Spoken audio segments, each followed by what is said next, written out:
கர்த்தரின் மேய்ப்பரின் சபை கோடம்பாக்கம்.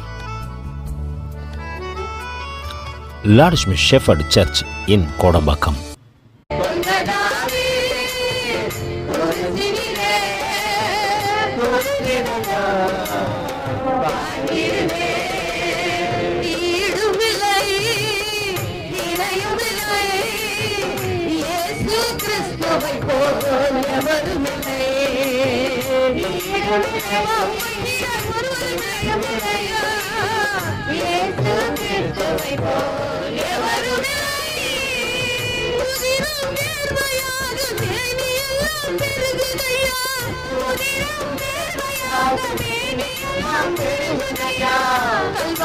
கொடுமை கண்டு எனது மனம் உருகுதையா, கொடுமை கண்டு எனது உரையுதையா, இந்த பாடுகள் எனக்காய்தானோ, இந்த பாடுகள் எனக்காய்தானோ, நமக்காய்தானோ.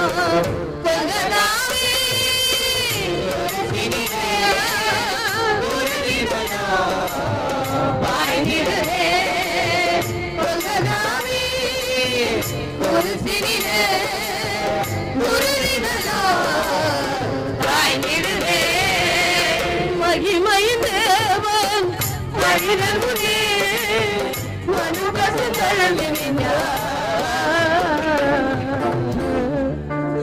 மகிமையின் தேவன் மனிதர் முன்னே மனு கசந்தழலினார். அநேக உறவுகள் சொல்லியிருப்பாங்கல்ல, பிழைக்க தெரியாதவன்டா நீ, ஒன்னத்துக்கும் ஒருபட மாட்டேன், எத்தனை பேர் சொல்லியிருப்பாங்க. எத்தனை பேர் மத்தியில் அந்த வார்த்தையை நம்ம கேட்டிருப்போம். நம்ம குடும்பம் சொல்லியிருக்கோம், நம்மளை ரொம்ப நேசிப்பவர்கள் சொல்லியிருப்பாங்க, நீ எப்படிதான் பழைக்க போறியோ. கர்த்தர் உனக்கு பிழைப்பூட்டுகிறார், கர்த்தர் உனக்கு பிழைப்பூட்டுகிறார். கர்த்தர் உன் தலையை உன் உறவுகளுக்கு மத்தியில் உயர்த்தி வைத்திருக்கிறார். அந்த தேவன் இன்று உன் வாழ்க்கையில கடந்து வந்தபடியினால துவைக்க தெரியாதவன் அப்படின்னு சொன்னவங்க மத்தியில அவங்களுக்கு பிழைப்பூட்டத்தக்கதாக தேவன் உன் தலையை உயர்த்திருக்கிறார். எல்லாம் ஒப்பு கொடுக்க சொல்ல போறோம். உடைஞ்ச பாத்திரம் நான், அது உனக்கே தெரியும், தேவன் பயன்படுத்துகிறீர், இது யாருக்கு தெரியும். உடைஞ்ச பாத்திரம் நான், அது உனக்கே தெரியும், இது யாருக்கு தெரியும். உடைஞ்ச பாத்திரம் ஆண்டவரே, நாங்க உனக்கு மட்டும்தான் தெரியும். மற்ற எல்லார் கண்ணுக்கும் ஒருவேளை நாங்க வித்தியாசமா தெரியலாம், உனக்கு தெரியும். நாங்கள் உடைஞ்ச பாத்திரம் எங்களையும் பயன்படுத்துகின்றதற்காக கோடி ஸ்தோத்திரம். அடியனை மறைத்து இந்த காலை வேளையில நீங்க பேசுங்க, நீங்க பலப்படுத்துங்க, நடத்துங்க. தேவன் தாமே எங்களுக்கு துணையாருங்க. மீட்பரட்சகருமாகிய இயேசுவின் இனிய நாமத்தில் ஜெபம் கேளும் எங்கள் ஜீவனுள்ள நல்ல பிதாவே, ஆமென். ஹல்லேலூயா, ஹல்லேலூயா. கடந்த நாட்களிலே எத்தனை பேருக்கு ஞாபகம் இருக்கிறது எந்த காரியத்தை பார்த்தோம்? யேசுரன் கொழுத்து போய் உதைத்தான், அது முன்பனப்பா. யேசுரனை குறிச்சு போன வாரம் பேசிட்டேன். அதுக்கப்புறம் என்னத்தை பார்த்தோம்? மோசேயுடைய நம்ம நினைக்கிறோம் இல்லைங்களா, மோசேயுடைய கடைசி வார்த்தை தான். மோசேக்கு அடக்காரதை நம்ம நினைப்போம், பிரதர் இவங்க தான் எனக்கு அடக்கம் பண்ண போறாங்க, இவங்க தான் எனக்கு ஆராதனை பண்ண போறாங்க அப்படின்னு. ஒருவேளை மோசே நடிச்சிருக்கிற 30 லட்சம் ஜனங்களின் மத்தியில வாழ்ந்து கொண்டிருக்கிறான். அநேக உறவுகள் இருக்கிறது, அநேக நண்பர்கள் இருக்கிறார்கள், தெரிந்தவர்கள் இருக்கிறார்கள், அவரோடு கூட வளர்ந்தவர்கள் இருக்கிறார்கள். அப்படிலாம் இருக்கும்போது அதுல ஒருத்தர் கூட மோசேக்கு என்ன பண்ணல, அடக்க ஆராதனை நடத்தல. அதான் உண்மை. அல்லேலூயா. யார் நடத்தினது என்று உபாகமத்துக்கு எழுதின நிருபம் 32வது அதிகாரம் என்னோட கூட திருப்பிக் கொள்ளுங்க.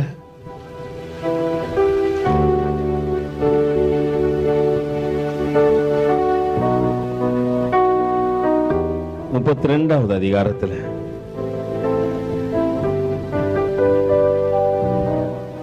கடைசியா 49 இருந்து வாசிக்க பார்க்கலாம். இனி எரிகோவுக்கு எதிரான மோவாப் தேசத்தில் உள்ள இந்த அபாரிம் என்னும் மலையில் இருக்கிற நேபோ பர்வதத்தில் ஏறி நான் இஸ்ரவேல் சன்னதிக்கு காணியாட்சியாக கொடுக்கும் கானான் தேசத்தை பார். ஆண்டவர் கடைசியா எல்லாத்தையும் பேசி முடிச்சிட்டாரு. ஜனங்கள்கிட்ட எல்லாத்தையும் சம்பாஷணம் முடிஞ்சிச்சு. இப்ப கர்த்தர் உங்களை ஆசீர்வதிப்பாரு. கர்த்தர் உங்களை நலமா நடத்த போறாரு.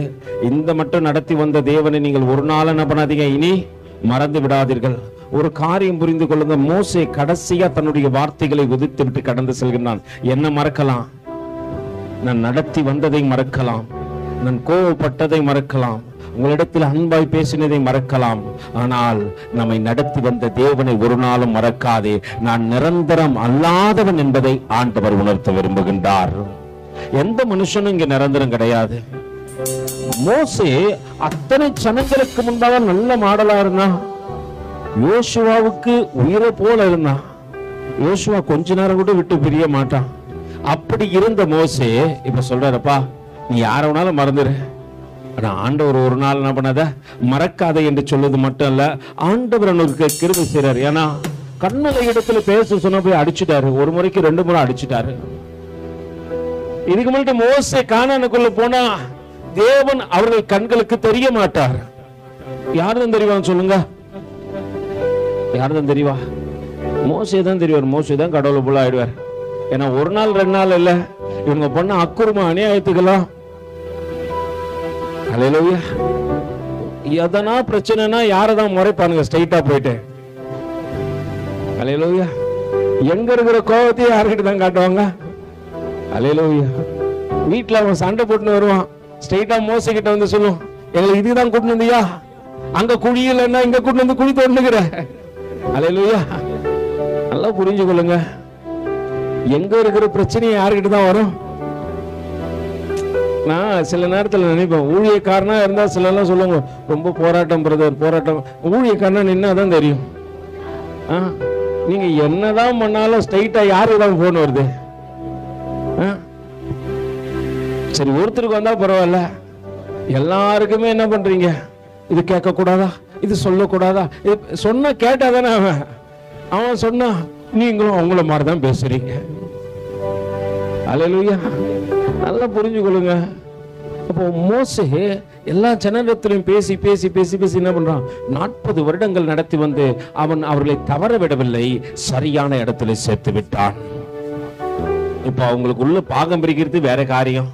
ஆனா மோசே சொல்றாப்பா, என்ன மறந்துனுங்கப்பா, நடத்தி வந்த கர்த்தரை மறந்து விடாதே அப்படின்னு சொல்லிட்டு அந்த மோசே ஒரு காரியம் சொல்றான். என்ன நீங்க யாரும் அடக்க ஆராதனை பண்ண போறது இல்ல, எனக்காக யாரும் என்ன பண்ண போறது இல்ல, இந்த காரியத்தை செய்ய போறது இல்ல, என்னை அடக்கம் செய்ய போகின்றவர், என்னை நடத்தி வந்தவரே. அங்க நடக்கின்ற காரியத்தை வாசிக்குங்க. நீங்கள் சீன் வனாந்தரத்தில் உள்ள காதேசிலே மேரிபாவின் தண்ணீர் சமீபத்தில் இஸ்ரவேல் புத்திரருக்குள்ளே என்னை பரிசுத்தம் பண்ணாமல் அவர்கள் நடுவே என் கட்டளைகளை மீறினதினாலே உன் சகோதரனாகி என்ன பண்ணலாம்? ஆரோன் எதனால உள்ள போல? எதனால போல? கட்டளை மீறிட்டான். என்னை அன்றி உனக்கு வேறு தேவர்கள் உண்டாய் இருக்க வேண்டாம். கொஞ்ச நேரம் அவளை மோசே போய் 40 நாள் தான் ஆகுது.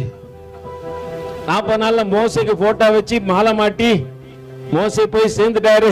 இது மட்டும் உங்களை நடத்துகின்ற ஒரு தேவனை நான் உருவாக்குறேன்ட்டு அவன் என்ன பண்றான்? எல்லா எந்திரத்தையும் கையில வச்சிருக்கிறான். கரெக்டா செஞ்சு எடுத்து என்னன்னு சொல்றான்? உங்களை நடத்தி வந்த தேவன் இதுதான், பார்த்துக்குங்க. இந்த ஒரே ஒரு காரணம் தேவனுக்கு எரிச்சலை கொடுத்து விட்டது. நீ பிரதான ஆசாரியனா இருக்கலாம், தேவனுக்கு பிரியமான மகனாய் மகளா இருக்கலாம், ஆனா கர்த்தரை விட்டு கர்த்தரிடத்துல வேற யாருன்னா வச்சுன்னு வச்சுங்களேன். அல்லேலூயா. நீ எப்படியாப்பட்ட ரொம்ப செல்லமே அப்படின்னு இருந்தா கூட கர்த்தர் என்ன பண்றாரு? பரலோகத்துக்குள்ள விட மாட்டாரு. அதுதான் நடந்தது முதல் ஆசாரியனாகிய ஆரோனுக்கும். அவன் என் பேச்சு கேட்கலப்பா. அவனுக்காக ஒவ்வொரு காரியத்தையும் தேவன் என்ன பண்ணாரா? பார்த்து பார்த்து செஞ்சாரு. நம்ம உங்களுக்கு எல்லாம் பார்த்து செய்யறாரா இல்லையா? கேளுங்களா, பக்கத்துல கை கொடுத்து, உங்களுக்கு ஏசப்பா எல்லாத்தையும் பார்த்து பார்த்து செய்யறாரா? செய்யும் பொழுது அவருக்கு நீங்க என்ன செய்றீங்க? அவரும் உங்களுக்கு நல்லதெல்லாம் செய்யறாரு, நலமானதுதான் கொடுக்கிறாரு. நீங்க எல்லாம் நினைச்சிருப்பீங்க, பிரதர் நான் இவ்வளவு மார்க் எடுப்பேன்னு எனக்கு தெரியவே தெரியாது பிரதர், பாஸ் ஆவானா கூட தெரியாது பிரதர் எனக்கு. அல்லேலூயா. ஒரு 2-3 வருஷத்துக்கு முன்னாடி ஒரு மகளை கூட்டு வந்து ஒரு பேரண்ட்ஸ் பேசினாங்க என்கிட்ட, இது படிக்காது, இது எங்கன்னா சேர்த்து விட்டுடலாம். கர்த்தர் சொன்னாரு, அந்த மக படிப்பா, நான் உருவாக்குவேன், ஒப்பு கொடுக்க சொல்லு. நான் சொல்லி அனுப்பிச்சிட்டேன், படிப்பாங்க போங்கம்மான்ட்டு. அந்த மக இப்போ தேர்ச்சி பெற்று காலேஜ் போகுது. ஒருவேளை பெற்றோருடைய நினைவு இப்படிதான் இருக்குது, என் பிள்ளைகளை குறைவாதான் நான் மதிப்பிடுறேன், ஆனா கர்த்தருடைய நினைவோ நலமானவைகளை உன் வாழ்க்கையில செய்ய வேண்டும். அப்படி செஞ்ச தேவனுக்கு நான் என்ன செய்யறேன் சொல்லுங்களேன்? அவருக்காக நீ என்ன செஞ்சீங்க? சகல காரியத்தையும் சகல நன்மைகளும் அவர் நமக்காக செய்து கொண்டே இருக்கிறார். அங்கே மோசேக்கும் அப்படித்தான் செய்தார். அங்கே நடக்கின்றதை பாருங்கள். நீங்கள் சீன் வனாந்தரத்துள்ள காதேசிலே மோரிபாவின் தண்ணீரின் சமீபத்திலே இஸ்ரவேல் புத்திரருக்குள்ளே என்னை பரிசுத்தம் பண்ணாமல் அவர்கள் நடுவிலே என் கட்டளை என்ன பண்ணீங்க? மீறாதீங்க. தேவனுக்கு பிரியமில்லாத காரியத்தை ஒரு நாள் என்ன பண்ணாதீங்க, செய்யாதீங்க. நீங்க செய்வீர்களானால் கர்த்தர் நிச்சயம் உங்களுக்கு என்ன பண்ணுவாரு? தகுதியான காரியத்தை செய்வாரு. நல்லா பாருங்க, ஒரு மனுஷன் கடைசி வரைக்கும் நடந்து வந்து உள்ள விட மாட்டேன்னா எப்படி இருக்கும்? எக்ஸாம்லாம் எழுதி முடிச்சிட்டு போது நல்லா எழுதும் போது, செம்மையா எழுதும் போது, சூப்பரா எழுதிட்ட அப்படின்னு சொல்லிட்டு நீ ஃபெயில் ஆயிட்டப்பா அப்படின்னா எப்படி இருக்கும்? பக்கத்துல கை கொடுத்துல எப்படி பிரதர் இருக்கும்? நான் இருதயம் இழைத்து போக கூடாதுன்ட்டு ஆண்டவர் நினைச்சு என் பிள்ளைகள் ஒரு நாள் சோர்ந்து விடக்கூடாது. அல்லேலூயா. சோர்ந்து போன நேரத்திலெல்லாம் என்னை இந்த கிருபை, சோர்ந்து போன நேரத்திலெல்லாம் என்னை சுமந்து கொண்ட கிருபை. ஆரோனுக்கு சகல காரியத்தையும் ஆண்டவர் அழகா செஞ்சு கொடுத்தாரு. ஆனா அவன் செய்த காரியம் அவனை ஆடையோடு கூட நிப்பாட்டிடுச்சு. அவன் பரலோகத்துக்கு ஏறி போனானா இல்லைன்னு நம்மளுக்கு தெரியாது. ஆனா ஆண்டவர் சொல்லிட்டாரு என்னன்ட்டு, அவன் எனக்கு விரோதமா பண்ணபடினால இங்கே செத்தான், அவன் ஜனத்தோடு கூட சேர்க்கப்பட்டான். அடுத்தது மோசே இடத்துல வராரு. என்ன சொல்றாரு? உன் சகோதரனாகிய ஆரோன் ஓர் என்னும் மலையின் மேல் மரித்து தன் ஜனத்தாரிடத்திலே சேர்க்கப்பட்டது போல நீயும் ஏற போகிற மலையிலே மரித்து உன் ஜனத்தாரிடத்தில் சேர்க்கப்படுவாய். நான் இஸ்ரவேல் புத்திரருக்கு கொடுக்க போகிற எதிரே இருக்கிற தேசத்தை நீ பார்ப்பாய்.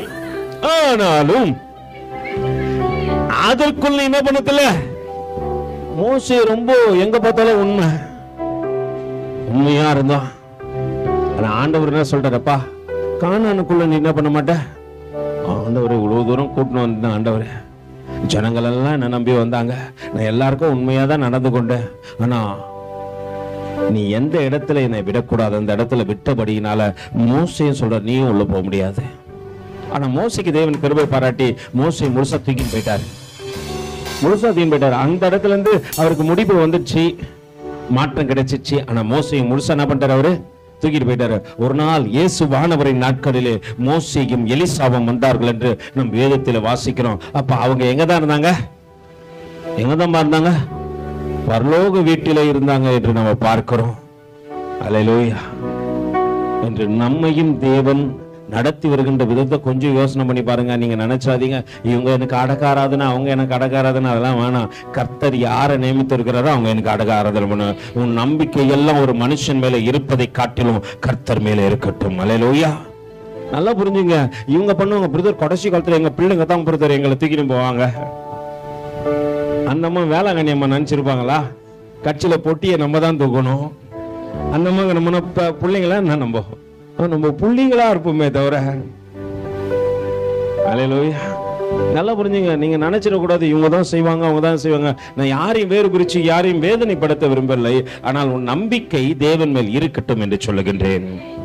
ஆண்டவர்கிட்ட சொல்ல, ஆண்டவரே நீங்க நடத்துங்க ஆண்டவரே, என் வாழ்நாளெல்லாம் உன்னையே நம்பி ஓடத்தக்கதாக எனக்கு உதவி செய்யுங்க ஆண்டவரே. அல்லேலூயா. கர்த்தர் மேல் உன் நம்பிக்கையெல்லாம் வச்சு பாரு, அவர் உன்னை நடத்துகின்ற விதங்கள் வித்தியாசமா இருக்கும். போன வாரத்துல மோசையை பார்த்து முடிச்சிட்டோம். இன்னொரு அடையாளத்தை பார்க்க வேண்டும் என்று நினைக்கும் பொழுது நேரம் ஆயிடுச்சு. ஆனாலும் இந்த நாளிலே பார்த்துவோம், எடுத்து வாசிப்போம். 1 ராஜாக்களுக்கு எழுதின நிருபம். அடுத்த ஒரு அடையாளத்தை அதே ஓரே பர்வதத்துக்கு நேரம் அவங்களை கூட்டும் போறேன், கொஞ்சம் புரிந்து கொள்ளத்தக்கதாக பேசவும் விரும்புகின்றேன். 19வது அதிகாரம் என்னோடு கூட திருப்பிக் கொள்ளுங்க. 19வது அதிகாரத்தின் முதல் வசனம் 2வது வசனம் வாசிங்கம்மா.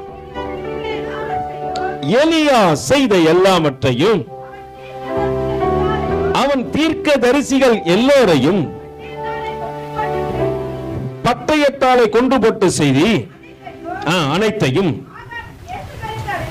ஆகாப் ஏசபேலுக்கு அறிவித்தான். அப்பொழுது ஏசபேல் எலியாவினிடத்தில் ஆள் அனுப்பி அவர்களின் ஒவ்வொருவருடைய பிராணனுக்கு செய்யப்பட்டது போல நான் நாளை இந்நேரத்தில் உன் பிராணனுக்கு செய்யாதே போனால் அவர்கள் அதற்கு சரியாகவும் அவர்கள் தேவர்கள் அப்படி பாசிங்க, தேவர்கள் அதற்கு சரியாகவும் அதற்கு அதிகமாகவும் எனக்கு செய்ய கடவார்கள் என்று சொல்ல சொன்னான். யார் சொன்னது? மறுபடியும் வாசிங்க 2வது வசனத்தை. அப்பொழுது ஏசபேல் எலியாவினிடத்தில் ஆள் அனுப்பி அவர்கள் ஒவ்வொருவருடைய பிராணனுக்கு செய்யப்பட்டது போல நான் நாளை இந்த நேரத்திலே உன் பிராணனுக்கு செய்யாதே போனால் தேவர்கள் அதற்கு சரியாகவோ அதற்கு அதிகமாகவோ எனக்கு செய்ய கடவார்கள் என்று ஏசபேல் யாரிடத்துல சொல்றாங்க? எலியாவிடத்துல சொல்றாங்க. இப்போ அங்க சொல்லப்பட்டாங்கப்பா அநேகரை கொன்னுட்டான்னு சொல்லிட்டு சொல்றாங்க. எத்தனை பேருன்னு கொஞ்சம் பார்த்துருவோம். பார்த்துட்டு திரும்ப இதே பகுதிக்கு வருவோம். 18வது அதிகாரத்துல என்ன கூட திருப்பிக்கலுங்க. 18வது வசனம் வாசிங்க பார்க்கலாம். அதற்கு அவன், இஸ்ரவேலை கலங்க பண்ணுகிறவன் நான் அல்ல, கர்த்தரின் கட்டளைகளை விட்டு பாகால்களை பின்பற்றினதினால் நீரும் உன்னுடைய தகப்பன் வீட்டாருமே இஸ்ரவேலை கலங்க பண்ணுகின்றவர்கள். கர்மேல் பர்வதத்திலே இஸ்ரவேல் அனைத்தையும் பாகாலின் தீர்க்கதரிசிகள், எத்தனை பேரு? பாகாலுடைய தீர்க்கதரிசிகள் ஒரு விக்கிரகத்தை வைத்து அதற்கு தீர்க்க தரிசனம் சொல்லி அதற்காக இருக்கிறவர்கள் ஒருவர் அல்ல, 2 பேர் அல்ல. எத்தனை பேரு? 450 பேரு. ஆனா இங்க பரிசுத்தத்தை சொல்லத்துக்கு எத்தனை பேர் பாக்குறாங்க? எத்தனை பேர் இருக்கிறாங்க? நம்ம வாய் கூட திறக்காது. பரிசுத்தத்தை பத்தி எல்லாம் பேச சொல்லாதீங்க பிரதர். வேற எதுனா ஊர் கதை பேச சொல்லுங்க, லென்த்தா பேசுவேன். பரிசுத்தத்தை குறித்து எனக்கு என்ன தெரியும்? அதனால்தான் ஊர்ல இருக்கிறவன் நம்மளை பத்தி பேசுறான். அல்லேலூயா. ஒரு சின்ன வீடியோ கிளிப்பிங் பார்க்கும்போது ஒரு சொல்லாரு, அது வடிவேல் காமெடி மாரி ஆயிடுச்சு. பலிபடத்துல என்ன சொல்றாரு? என்ன காமெடி ஆயிடுச்சோ? அல்லேலூயா. நம்ம பரிசுத்தத்தை எங்கயா பேசுறோம்? பாவத்தை பேசணும், அக்கிரமத்தை பேசணும், அநியாயத்தை பேசுறோம். நமக்கு பாவம் சேர்க்கத்தக்கதாக மற்ற கதைகளை பேசுகிறோம். ஆனா பரிசுத்தத்தை பேசுறவன் ஒருத்தனும் இல்லையா? ஒரே ஒரு எலியா நின்று கத்திக் கொண்டிருக்கிறார். பரிசுத்த தேவனுக்காக வைராக்கியம் பாராட்டி கொண்டிருக்கிறார். அங்கே அவருக்கு எதிரடையாக இருப்பவர்கள் 450 பேர்கள் மட்டும் அல்ல. அல்லேலூயா. அதுக்கு அடுத்து அப்படியே வாசிங்க தொடர்ந்து. ஏசபேலு தினமும் சாப்பிடுற பந்தி இருக்குது இல்லையா? அல்லேலூயா. ஆகாபுடைய மனைவி இந்த ஏசபேல் எப்படியாப்பட்டவங்க தெரியுமா? தேசத்துல பரிசுத்த குலைச்சல் உண்டாக்கத்தக்கதாக நம்ம அடிக்கடி ஜெபிப்போம் இல்லையா? ஏசபேலின் ஆவி போகட்டும், ஏசபேலின் ஆவி போகட்டும் சொல்லுவாங்க இல்லைங்களா? அது அசுத்தத்தை கொண்டு வருகிற ஆவி. அது காம விகாரத்தை உண்டு பண்ணுகிற ஆவி. அது எல்லா தெருக்களிலும், எல்லா வீதிகளிலும், எல்லா சந்தின் முனைகளிலும் நின்று அது பரிசுத்தத்தை கெடுக்கத்தக்கதாக அசுத்தத்தை பேசிக்கொண்டே இருக்கிற ஆவியை உடைய ஏசபேல் பந்தியில சாப்பிடுகிறவங்க எத்தனை பேரு? 400 பேரு. அங்க 450 பேரு, இங்க 400. மொத்தம் எத்தனை பேர் ஆயிட்டாங்க? 850 பேர் ஒரு மனுஷனுக்கு விரோதமா நிக்கிறாங்க. இப்ப நம்ம என்ன பண்ணலாம்?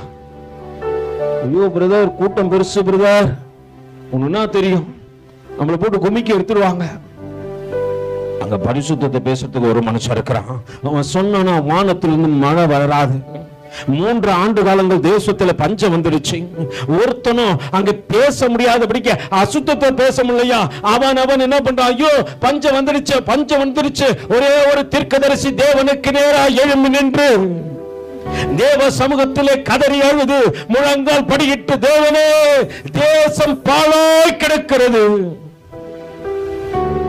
இறங்குங்க ஆண்டவரே, இந்த தேசத்துல மழையும் பனியும் பெய்யாதிருப்பதாக என்று சொல்லி 3 ஆண்டு காலங்கள் தேசத்துல மழையும் இல்ல, பனியும் இல்ல, பஞ்சம் வந்தது. தேசமே வித்தியாசமா இருக்குது.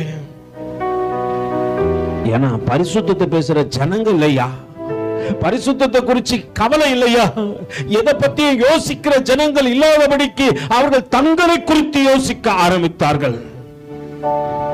அங்க அத்தனை பேருக்கு மத்தியிலே இந்த காரியத்தை பார்த்த ஒரு மனிதன் தேவ சமூகத்தில் நின்றது மட்டும் அல்ல, ராஜாவை சந்திக்க கடந்து வந்தான்.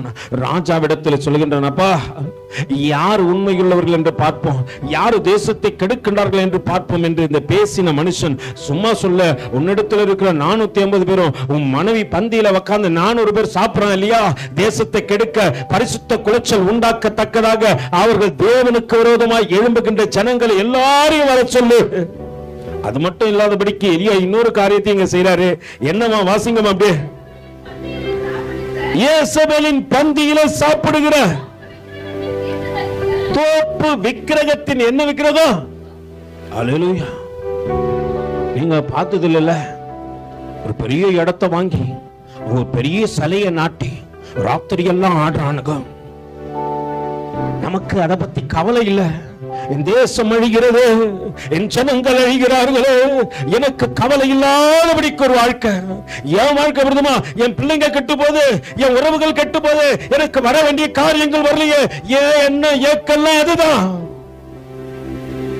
ஆனா எத்தனையோ 1000 ஜனங்கள், கிட்டத்தட்ட 8000 பேர் அதுக்குள்ள இருந்தாங்களாம். தோப்பு விக்கிரகத்துக்குள்ள 8000 பேர் சிக்கி சீரழிறான். அவனை குறிச்சு ஒரு ஆத்மா குறிச்சு எனக்கு கவலை இல்ல, ஒரு ஆத்மா குறிச்சு நான் பேசல, ஒரு ஆத்மாவே நான் நினைக்கல. நீ அங்க போ தேவையா, தூரத்துல நின்று முழங்கால் படிட்டு, ஆண்டவரே, என் தேசம் அழிகிறது ஆண்டவரே. எத்தனை பேர் கேட்டு இருப்பீங்க, எத்தனை பேர் முழங்கால் படிருப்பீங்க? எனக்கு ஒண்ணுனா முழங்கால் படின்னு நான் ரெடி. எனக்கு ஒரு தேவை வந்துச்சு, உடனே முழங்கால் படி, ஆண்டவரே இந்த காரியத்தை நிறைவேற்றி கொடுங்க ஆண்டவரே.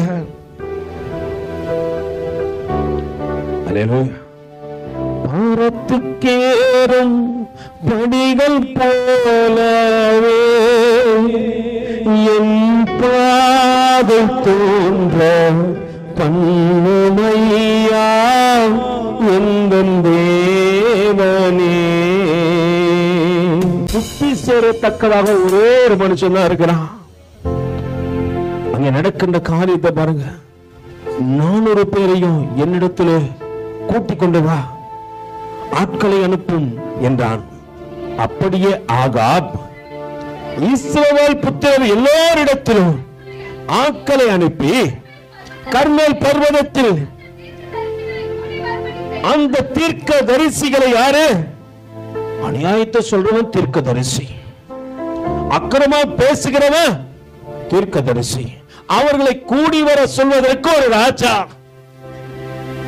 அல்லேலூயா. இதையும் வேடிக்கை பார்க்கிறதுக்கு ஜனங்க. அங்கே நடக்கின்ற காரியத்தை பாருங்க. அப்பொழுது எலியா சகல ஜனத்தண்டைக்கும் வந்து, நீங்கள் எந்த மட்டும் 2 நினைவுகளாய் எப்படி நினைக்கிறீங்க? இயேசுவுக்கும் நாங்க வேலை செய்வோம் பிரதர், உலகத்துக்கும் வேலை செய்வோம், அதையும் பார்ப்போம், இதையும் பார்ப்போம். உன்னை யார் பார்த்தது? கர்த்தர் ஒருத்தர் தவிர உன்னை ஒரு நாளும் ஒருத்தரும் பார்க்கலையம்மா. ஆனா இன்னைக்கு நான் எப்படி மாறிட்டு தெரியுமா? எங்களால எல்லாத்தையும் பார்க்க முடியும். ரெண்டு நினைவுகள் அன்று எலியா நாட்களில் மட்டுமல்ல, இன்றும் அதேதான். அல்லேலூயா. அதனால என்ன பிரதர் தப்பு? மறுபடியும் சிலுவையில் அடிக்கிறியா? அவர் திரும்ப திரும்ப திரும்ப சிலுவையில் அறைந்து கொண்டே இருக்கிறாய். ஒருத்தன் கன்னத்துல ரொம்ப நாளைக்கு முன்னாடி ரோம போர் சேவகன் அடித்தான் என்று சொல்லுகின்றாயே, நீ ஒவ்வொரு நாளும் அவர் அடிக்கிற. உன் நினைவுகள் ரெண்டாய் வரும்பொழுது அவர் சிறுசிலே முள்முடி சூடுகின்றாய். உன் நினைவுகள் வேறு வழியாய் செல்லும் பொழுது அவர் பாதத்திலே ஆணிகள் கடாவுகின்றாய். உன் நினைவுகள் மாறி உன் கரங்கள் செயல்படும் பொழுது அந்தோ அவர் கரத்திலே ஆணிகள் அல்லவோ. மிஞ்சும் பலத்தால் ஈட்டு எடுத்து நெஞ்சை பிளந்தார் கொடுமே.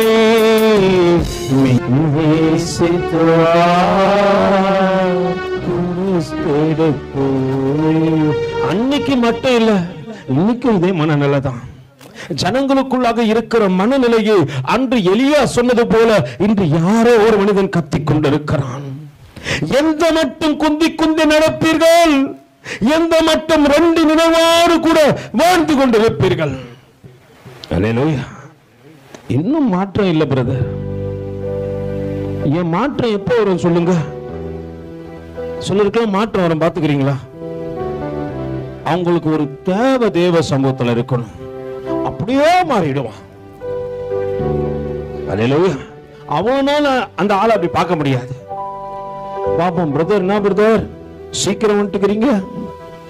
ஆமா பிரதர், கல்யாண நிச்சயதார்த்தம் 3 வாழை விடணும், விட்டுறாரா இல்லையான்னு பார்க்கணும். அல்லேலூயா. பக்கத்துல கைகத்து சொல்லு. 2 நினைவோடு கூட இருக்கிற உனக்கு ஓலை விட்டான்னா தூது விட்டான்னா. அல்லேலூயா. சிலதெல்லாம் அப்போ அப்படி மலர்ந்துரும். சீசன் பறவைங்களா இருக்குது, பாத்துக்கிறீங்களா? இந்த பக்கத்துல வந்தவாசிக்கு முன்னாடி நினைக்கிறேன், அது என்னப்பா அது, வேடந்தாங்கல். போய்க்கிறீங்களான்னு தெரியல, போய் பாருங்க. மற்ற நேரம்லாம் போனா ஏரியாவே காலியா கிடக்கும். அந்த சீசனுக்கு போய் பாருங்களேன், ஒரே பறவை கூட்டமா இருக்கும், பார்க்கறதுக்கு ரொம்ப அழகா இருக்கும். ஆண்டவர் உங்க அழகை பார்க்கறதுக்கு தான் வாரம் வாரம் உங்களை அலங்கரிச்சு வர சொல்றாரு. அதுக்கு அவ்வளவு மிடுக்கு. நல்லா புரிஞ்சுங்க. கொஞ்சம் மூஞ்ச கோணையாக்கி இருந்தா என்ன பண்ணிருப்ப? ஆனா கர்த்தர் உனக்கு சகலமும் நன்மையை செய்யணும், ஒரு கோணையும் வைக்க கூடாது பிரதர். எல்லாமே எனக்கு வீட்டுக்காரர் கிடைச்சா கூட நல்ல வீட்டுக்காரா கிடைக்கணும். பக்கத்துல கேட்கறதுக்குள்ள நல்ல வீட்டுக்காரர் கிடைப்பாரு, நல்ல வீட்டம்மாவும் கிடைப்பாங்க. ஆனா நீங்க நல்லவங்களா? கேளுங்க, கையை குத்து கேளுங்க. இதெல்லாம் கேட்டீங்களா? வீட்டுக்காரர் கிடைப்பாருன்னா கை குத்துறீங்க, வீட்டம்மா கிடைப்பாருன்னா கை குத்துறீங்க. நீங்க நல்லவங்களாம் கேட்டா கையை இழுத்துறீங்க. அல்லேலூயா. நல்லா புரிஞ்சுங்க. வாழ்க்கையில மாற்றம் வரணும்னா தேவ சமூகத்தை காட்டில ஒண்ணும் இல்ல. இஸ்ரவேல் ஜனங்கள் இதை மறந்தாங்க, 2 நினைவுல வந்தாங்க. தேவனுக்கு பிரியமில்லாத செய்தபடியினால தோப்பு விக்கிரகத்துக்கிட்ட போய் அடிமையா மாட்டிக்கொண்டாங்க. இப்போ விக்கிரகம் பக்கத்துல ஒரு ஆள் உக்காந்துக்கிறான். யாரு பிரதர் நீங்க? நான் தான் சின்ன சாமி. I'm small god. அல்லேலூயா. இதுதான் தோப்பு விக்கிரகம். இப்போ அவரு பாக்குறதுக்கு எப்படிதாங்கிறாரு? பக்கத்துல கேட்கறதுக்கு சின்ன சாமி கேளுங்க, பக்கத்துல கேட்கறதுக்கு சின்ன சாமி. அல்லேலூயா. சில சொல்றாங்க நான் பெரிய சாமி. ஐம் நாட் ஏ சின்ன சாமி, ஐம் ஏ பெரிய சாமி. இப்ப என்ன ஆயிட்டாங்க? எல்லாரும் இருதயத்துக்குள்ள என்ன வந்துச்சு? வெளியே இல்ல, உள்ளே இருக்கு. 2 நினைவுகளை பார்க்கின்றார். அன்று எலியாவை கொண்டு பார்த்த அதே தேவன் தான் இந்த தன்னுடைய கண்களினாலே உங்களை பார்க்கின்றார். உங்கள் இருதயத்துக்குள் 2 நினைவுகளை அறிந்து பேசுகின்றார். அங்கு தேவன் சொல்கின்றார், அப்பொழுது எலியா சகல ஜனங்களையும் தன்னண்டையிலே வந்து, நீங்கள் எந்த மட்டும் 2 நினைவுகளினாலே எப்படி நடக்கிறீங்க? உங்க வாக்கு வந்து ரொம்ப ஸ்பீடா இல்ல, உங்க வாக்கு ரொம்ப நார்மலாவும் இல்ல. அது எப்படிதான் இருக்குது? குந்தி குந்தி நடக்குதுன்னா எப்படி பிரதர்? அல்லேலூயா. நடக்க முடியல பிரதர். ஆனா ஒரு காலத்துல ஓடுனியே, அந்த எண்ணங்கள் உங்க இருதயத்துல வரணும். ஐயோ ஆண்டவரே, உலகத்துக்காக ஓடுன ஆண்டவரே, இப்ப கர்த்தருக்காக என்ன பண்ண முடியல, நடக்க முடியல. டாடி நடக்கம் அன்னைக்கு ஓடும் பொழுது அந்த டாடி தானே இருந்தாரு, நடக்க வச்சார. அன்னைக்கு மட்டும் எப்படி ஓட முடிச்சு? சர்ச்சைக்கு கிளம்பி வரனா வர முடியாது. ஒரு காரியம் காலையில கிளம்பி போறான். என் மகன் என்கிட்ட சாட்சி, டாடி ரொம்ப சோ டயர்ட் டாடி. ஏண்டா அப்படின்னு கேட்டேன். 4:30 இருந்த டாடி. நான் நினைச்சேன் என் பிள்ளை இருந்து காலையில் ஜெபம் பண்றான் போல இருக்கு. ஆண்டவரே, பரலோகத்தில் வீற்றிருக்கிறவரே, இந்த தேசத்தெல்லாம் ரட்சிங்க. அவன் பிரியாணி சாப்பிட வச்சான் காலையில. கேட்டா சொல்றான், morning biryani daddy. I am eating சுட சுட காலையில. இல்லையா? Yes or no? நீங்க ரொம்ப நல்லவங்க கிடையாது. பதில் கைது சொல்ல, நீங்க ஒன்னும் அவ்வளவோ நல்லவங்க கிடையாது. அவன் உண்மையை சொல்லிட்டான். நீங்க எத்தனை பேர் 2 நினைவோடு கூட இருக்கிறீங்க? நான் பட்டினமாக்க ரோட்ல ஒருத்தர் பார்த்தேன். What is this yeah? பட்டினமாக்க ரோட்ல நம்ம ஆட்டுக்குட்டி என்ன பண்ணுது? சர்ச்சுக்கு வர சொன்னா வர முடியல பிரதர். நீங்க யோசிக்கிறீங்க, யார பார்த்தாருன்னு தெரியல, இந்த ஆளு 1 மணி நேரத்துக்கு விட மாட்டான். So what? உண்மையை சொன்னா விட மாட்டேன்றீங்க, நல்லது சொன்னா என்னன்றீங்க. அநியாயக்காரன் எப்படி பேசுறான் பாரு, எங்களை பத்தி தான் பேசுறான். நான் சில எல்லாம் கூப்பிட்டு கண்டிஷன் பண்ணிடுவேன். எனக்கு தெரியாது. எனக்கு நான் எப்படின்னா அப்படிதான். எனக்கு ஆண்டவர் எனக்கு அதான் கத்து கொடுத்துறாரு. எனக்கு தெரியாது யார் இடத்துல ஸ்லோவா பேசினா யார் இடத்துல அதெல்லாம் தெரியாதுன்னா பேசிடுவேன். ஏன்னா எனக்கு கத்து கொடுத்துட்டு அவர் தானே டீச்சிங் பண்ணாரு. எனக்கு நயங்காட்டி பேசுறதுக்கு எனக்கு ஆண்டவர் சொல்லிக் கொடுக்கல, அப்பத்துல இருந்து சொல்லிக் கொடுக்கல. யாரா இருந்தாலும் பேசிடுவேன். ஆத்மா வச்ச. ஆனா எனக்கு ஒரு மனநிலை என்னன்னா, மறந்துடுவேன். பேசினா அதோட மறந்துடுவேன். அதையே நினைச்சுன்னு இருக்க மாட்டேன். கசப்பு உள்ள இருந்துச்சுன்னா அதையே நினைக்கும். ஐயோ என்ன பேசினோன்னு, என்ன பேசினானு. கர்த்தர் அதை சொல்லிக் கொடுக்கல. நீ நல்லா இருக்கணும்ன்றதுக்கோசம் உன்னை திட்டுறேன் அப்படி நீ நினைச்சுட்டுனா ஸ்ட்ரெயிட்டா என்கிட்ட சொல்லுவீங்களாம் பேசாதீங்க. நான் கண்டிப்பா உங்களை நினைக்க கூட மாட்டேன். எனக்கும் அப்படி ஒரு எண்ணங்கள் உண்டு. சிலர்லாம் பிடிக்கலாம், பேசவே மாட்டேன். நான் மண்ணு கம்மனு போயினே இருப்பேன். பார்த்தாலும் உயிருக்கு உயிரா பழகினாங்களே, உயிருக்கு உயிரா பழகினாலும் டயருக்கு டயரா பழகினாலும் நான் பார்க்கவே மாட்டேன். அவ்வளவுதான் மறந்துடுவேன். ஏன்னா அவர்கள் தேவனுக்கு பிரியம் இல்லாமல் நடக்க ஆரம்பிச்சிட்டாங்க. அங்கே நடக்கின்ற கருத்து 2 நினைவுகளோடு கூட இருக்கிறபடினால எலியா சொல்ல, எந்த மட்டும்பா குந்தி குந்தி நடப்பீங்க? தேவ சமூகத்தில் ஆவிக்குரிய வாழ்க்கையில நீங்க எப்படி இருக்கிறன்னு நினைக்கிறீங்க? சொல்லுங்க பார்க்கலாம். பிரதர் நான் நல்லா நடக்கிறேன் பிரதர். ஆரம்பத்துல இருந்த அன்பு இன்னமும் இருக்குது பிரதர். ஓடி ஓடி ஊழியம் செஞ்சேன். அல்லேலூயா. எப்படி ஊழியம் செஞ்சீங்க? ஓடி ஓடி ஊழியம் செஞ்சேன் பிரதர். என் ஊழியத்தை பத்தில உங்களுக்கு என்ன தெரியும்? அல்லேலூயா. அப்படிலாம் செஞ்சேன். நான் நினைப்பேன் சில நேரத்துல எங்க ஊழிய காரியங்களை கூட்டின்னு போயிட்டு கிராமத்துல ஸ்கிரிப்ட் போட விட்டு அதுக்கப்புறம் காஸ்பல் சொல்ல கூட்டின்னு போயிடுவாரு. அப்ப பாட்டு பாடணும். ஒரு முறை நாங்க ரொம்ப தூரம் போயிட்டு அங்க பாட்டு பாடினாங்க. பார்த்தா எல்லாம் வயல்ல வேலை செஞ்சிருக்கிறாங்க. ஆண்டவர் என்ன பாட்டு பாடுது? ஆண்டவர் உடனே என் சிந்தையில ஒரு பாட்டு கொடுத்தாரு. நான் யோசனை பண்றேன், ஆண்டவர் இந்த பாட்டு இங்க பாடலாமா? பானையில சோறு எடுத்து பாதையில போற பொண்ணு பக்கபலமா இயேசு இருப்பார், பயந்து விடாதே, உன் அக்கம் பக்கம் ஆபத்துன்னு எல்லாம் நிறுத்திட்டாங்க. வேலை செய்யறவங்க எல்லாம் நிறுத்திட்டு அப்படியே பாக்குறாங்க. நான் உடனே வெயில் பட்டவுடன் கருப்பா போயிட்டனே, விருப்பம் பட்டாரு. வெயில் பட்டவுடன் கருப்பா போயிட்டனே, விருப்பம் பார்க்காம விருப்பப்பட்டாரு. அதுக்கு காலத்தில வரப்பல நடக்கையில கண்ணே மணியே ரூபவதியே என்றாரு,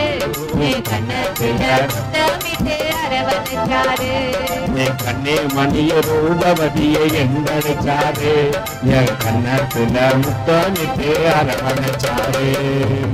பானையில சோறெடுத்து பாதையில போற பொண்ணு பாதையில சோறெடுத்து பாதையில போற பொண்ணு பக்க பக்கமா ஏசுக்கா பயந்து விடாதே அக்கம் பக்கம் ஆபத்தினே கலங்கி விடாதே பக்க பக்கமா ஏசுக்கா பயந்து விடாதே அக்கம் பக்கம் ஆபத்தினே கலங்கி விடாதே கண்ணத்துல கைய வச்சு மன்னவன நினைக்கையில மன்னாடி மன்னேசு மனசுக்கு வந்தாரு கண்ணத்துல கைய வச்சு மன்னவன நினைக்கையில மன்னாடி மன்னேசு மனசுக்கு வந்தாரு என்ன நம்ம பேசனது என் மனசு நினைக்கையில என்ன நம்ம பேசனது என் மனசு நினைக்கையில மதிய ரூபவதியை நினைச்சாரே கண்ணத்துல முத்தாமிட்டு அரவணைச்சாரே சொல்லுமா கண்ணே மதிய ரூபவதியை நினைச்சாரே கண்ணத்துல முத்தாமிட்டு அரவணைச்சாரே பாதையில சோறெடுத்து பாதையில பொறுப்பனே பாதையில பொறுப்பு பாதையில பொறுப்பனே பக்க பக்கமாயே சொல்லுடா பயந்து விடாதே பக்கம் பக்கம் ஆபத்து கலந்து விடாதே பக்க பக்கமாயே சொல்லுடா பயந்து விடாதே பக்கம் பக்கம் ஆபத்து கலந்து விடாதே. இன்னைக்கு என் நினைவு மாறல படுதாரு. அன்னைக்கு இருக்கிற மாதிரி தான் இன்னைக்கும் இருக்கிறேன். ரட்சிக்கப்படும் பொழுது உனக்கு எனக்கு இருந்த அன்பு இன்னைக்கு இல்ல. அதனால ஆண்டவர் சொல்றாரு, எந்த மட்டும் 2 நினைவுகளோடு கூட குந்தி குந்தி நடப்ப. அன்னைக்கு எழும்பி பிரகாசிக்கிற அபிஷேகம் உன்னை பார்க்கும் போதுலாம் எல்லாருக்கும் ஒரே சந்தோஷம். எப்படி இருந்து எப்படி பாருது பாத்தியா. இன்னைக்கு வாயை திறந்து என்ன பண்ண மாட்டேங்குது, பாட மாட்டேங்குது. பைத்தியமாயிடுச்சு பொழுது இன்னைக்கு வேற பாட்டு பாடின போது. அல்லேலூயா. நடக்கின்ற காரியத்தை பாருங்க. எலியா தன் இருதயத்தில் இருந்த காரியத்தை அங்க பேசிக் கொண்டிருக்கிறார். வாசிங்கம்மா. எந்த மட்டும் 2 நினைவுகளால் குந்தி குந்தி நடப்பீர்கள், கர்த்தர் தெய்வமானால் அவரை பின்பற்றுங்கள், பாகால் தெய்வமானால் அவனை பின்பற்றுங்கள் என்றார். ஜனங்கள் பிரதியுத்தரமாக அதற்கு ஒன்றும் சொல்லவில்லை.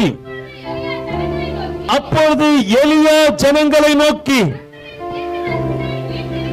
கர்த்தரின் தீர்க்கதரிசிகளில் மீந்திருக்கிறவன் நான் ஒருவன், பாகாலின் தீர்க்கதரிசிகளோ 450 பேர்.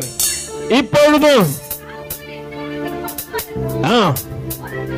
ஒரு காளையை அவர்கள் தெரிந்து கொண்டு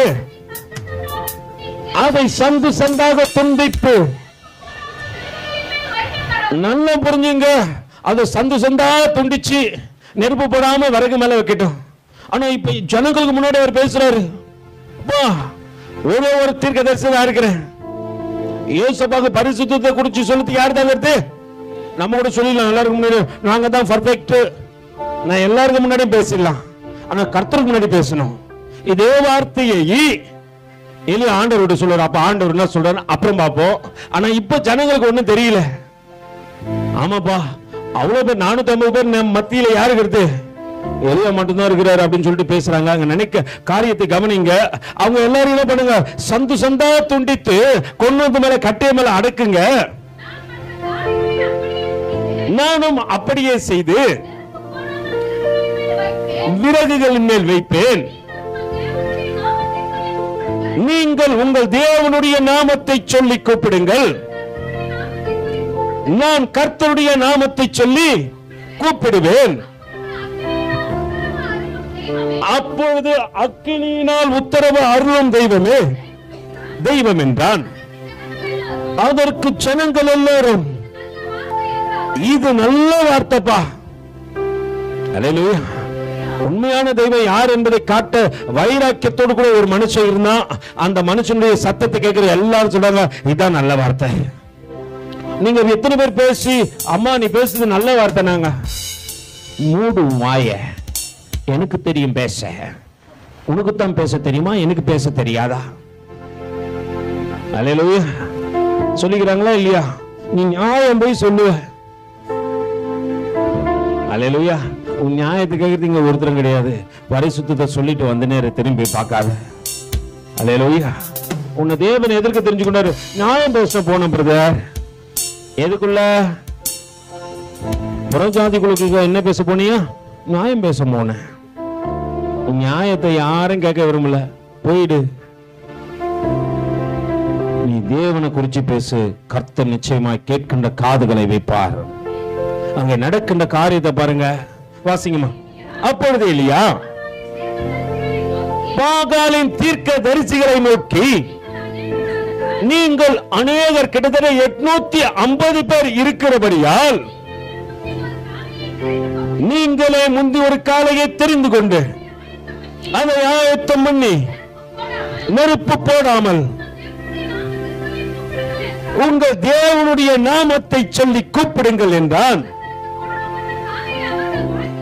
வாங்கி அதை ஆயத்தம் பண்ணி, பாகாலே எங்களுக்கு உத்தரவு அருளும் என்று நல்லா புரிஞ்சுங்க. காலையில் ஆரம்பிச்சாம்பா, 11 மணி மட்டும் உயிர் எடுப்பானுங்க, விடவே மாட்டானுங்க, லபலபான்னு கத்துவானுங்க. ஆனா நாங்க சின்ன சாமி, அல்லேலூயா, சொல்றதெல்லாம் சின்ன சாமி தான். அல்லேலூயா, நல்லா புரிஞ்சுங்க. அங்கே 450 பேர் மட்டும் இல்ல, இன்னொரு 400 பேர் கூட சேர்ந்து எல்லாம் என்ன பண்றாங்க, மதியானம் வரைக்கும் கத்துறாங்க. கத்தி கத்தி கத்தி பாக்குறானுங்க. பகலே எங்களுக்கு மனம் இறங்கும், எப்படியாவது கொஞ்சோண்டு நெருப்பை வச்சு போட்டுரும். இந்த பாவி வேற வந்து சொல்லிட்டான் நெருப்பு வைக்க கூடாதுன்ட்டு. இல்லன்னா என்ன பண்ணுவானுங்க, அவனுங்க ஊரே கொளுத்திடுவானுங்க. அல்லேலூயா. என் நண்பர் ஒருத்தருக்கு பேரு ஊடு கொளுத்தின்ட்டு. உண்மைதான் சொல்றேன், ஏன்னு கேளுங்க, நான் பதில் சொல்றேன். ஒரு நாள் இந்த கார்த்திகை தீபம் வந்துச்சு. நாங்கெல்லாம் இப்ப கல்யாணம் சின்ன சின்ன பசங்க, எப்பவுமே ஜாலியா இருப்போம். அவர் என்ன பண்ணாரு, இந்த அட்டை முன்னாடிலாம் நீங்க எப்படின்னு தெரியல, வெட்டிட்டு என்ன பண்ணுவாங்க, கம்பெனிகளை அட்டை வெட்டுவாங்க, அது அகல் தீபம் வைக்கிற மாதிரி இருக்கும், ரவுண்ட் ரவுண்டா இருக்கும், தூக்கி குப்பைத்தட்டில போட்டுருவாங்க. என் நண்பர் ஒருத்தர் என்ன பண்ணாரு, எத்தனை வந்து 4 அகல் அட்டையில 4 சைடு நூல் கட்டினாரு, அங்கங்க அகல் வச்சாரு, ஸ்ட்ரைட்டா அதை கொண்டு போயிட்டு ஓலையில கட்டிட்டாரு. நாங்க எல்லாம் பேசிக்கொண்டே இருந்து அப்படி போயிட்டோம். கொஞ்ச நேரத்துல ஊடு எரியுது நாங்க. ஐயோ, எந்த வீடு எரியுதுன்னு பார்த்தா அவர் அகல் கட்டிட்டு வந்தாரு, அந்த வீடுதான் பத்தியில் எரியுது போல இருக்கு. அவ்வளோ பெரிய அறிவாளிங்க நாங்க. அதுக்கப்புறம் போய் அந்த வீட்டெல்லாம் அமிச்சு, அன்னில இருந்து அவருக்கு பேர் என்னாச்சு, ஊடு கொளுத்தி. அல்லேலூயா. நம்ம ஆளுங்கெல்லாம் நெருப்பே இல்லாம ஃபயர் பண்ணுவாங்க, பாத்துக்கிறீங்களா? ஃபயர் ஃபயர்னா எல்லாம் ஃபயர் தான். சோ வாட்டியா, இது வேற ஃபயர். நேத்து என் மகன், டாடி உனக்கு தெரியுமா ஃபேக் பாஸ்டர் பத்தி உங்களுக்கு காட்டவா, இங்க பாருங்க, அவரு ஃபயர் ஃபயர்ன்றாரு, துப்பாக்கி தான் இல்ல. நம்ம அதையே நம்பி என்ன பண்ணுவோம், ஓடுறான். நாம் பார்க்கவில்லடா, வேதத்துல எந்த இடத்துல மேல் வீட்டுல பேதுரு எழும்பி நின்று ஃபயர் என்று சொன்னார். அல்லேலூயா. இன்னைக்கு ஆயிடுச்சு, அப்படிதான் ஆயிடுச்சு. இன்னைக்கு சின்ன சின்ன சாமியெல்லாம் சேர்ந்து நம்மள கேலி கிண்டலும் பண்ற அளவுக்குதான் நம்ம பரிசுத்தம் இருக்குது. அல்லேலூயா. பக்கத்துல கை பிடிச்சு சொல்லுங்க, ஃபயர். கேளுங்க, பத்திக்கிச்சா இல்லையா? நம்ம அபிஷேகம் இன்னொருவரை ஆட்கொள்ள வேண்டும். அல்லேலூயா. அப்படிதான் இருக்கணும். உன் நடக்க உன் பக்கத்துல இருக்கிற ஒரு மனுஷனை என்ன பண்ணும், ஆட்கொள்ளணும். நீ தேவனோடு கூட இருக்கிற உறவு மற்றவர்கள் என்ன பண்ணும், உன் சரீரத்தின் ஓரம் படும்பொழுது அவர்கள் என்ன பண்ண, சுகம் அடையணும். இயேசுவானவர் ஒரு இடத்துல ஒரு மகன் என்ன பண்றா, வந்து சரீரத்தின் அந்த டிரெஸ்ஸின் ஓரத்தை தொட்டு சுகம் அடைஞ்சதுனால வேற இடத்துக்கு போற அந்த பட்டணத்து ஜனங்கள்லாம் வந்து அவர்கிட்ட கேட்கிறாங்க, அண்ணவரே உன் டிரெஸ் ஓரத்தை தொடனாச்சு எங்களுக்கு என்ன பண்ணுங்க, எங்களுக்கு அனுமதி கொடுக்கணும். தொட்டை எல்லாரும் சுகமானாங்க. ஆண்டவர் இப்ப பாக்குறாரு, நான் கடந்து சொல்ல போகிறேன், இதுக்கப்புறம் என் சீச்சர்கள் இங்க ஊழியம் செய்ய போறாங்க, என்னை காட்டிலும் மகிமை நிறைந்த ஊழியங்கள் அவங்க செய்யணும். என் ஆடையை தொட்டுதான் சுகமாச்சு, அவன் நிழல்பட்டாலே சுகமாகணும். அல்லேலூயா. கர்த்தர் அப்படியேப்பட்ட ஊழியக்காரர்களை தேடுகிறார். அவங்க வைராக்கியத்தில் என்ன பண்ணாங்க, ஸ்ட்ரைட்டா போய்ப்பா, சிலுவையிலே என்னை அறைய வேண்டுமானால் கிறிஸ்துவை போல அறிந்து விடாது, அதற்கு தகுதி உள்ளவன் நான் அல்ல. அந்த இடத்துல கூட நிக்கிறதுக்கு நான் என்ன பண்றது, சிலுவை அப்படி கூட அறிஞ்சிடாதுப்பா. ஆனா இன்னைக்கு பரிசுத்தமே இல்ல, நம்ம சிலுவை மாட்டின நடக்கிறோம். பக்கத்துல சொல்லு, சிலுவை சுமந்தராய் சீசராகுவோம், சிந்தை வாழ்விலும் தாழ்மை தரிப்போம்.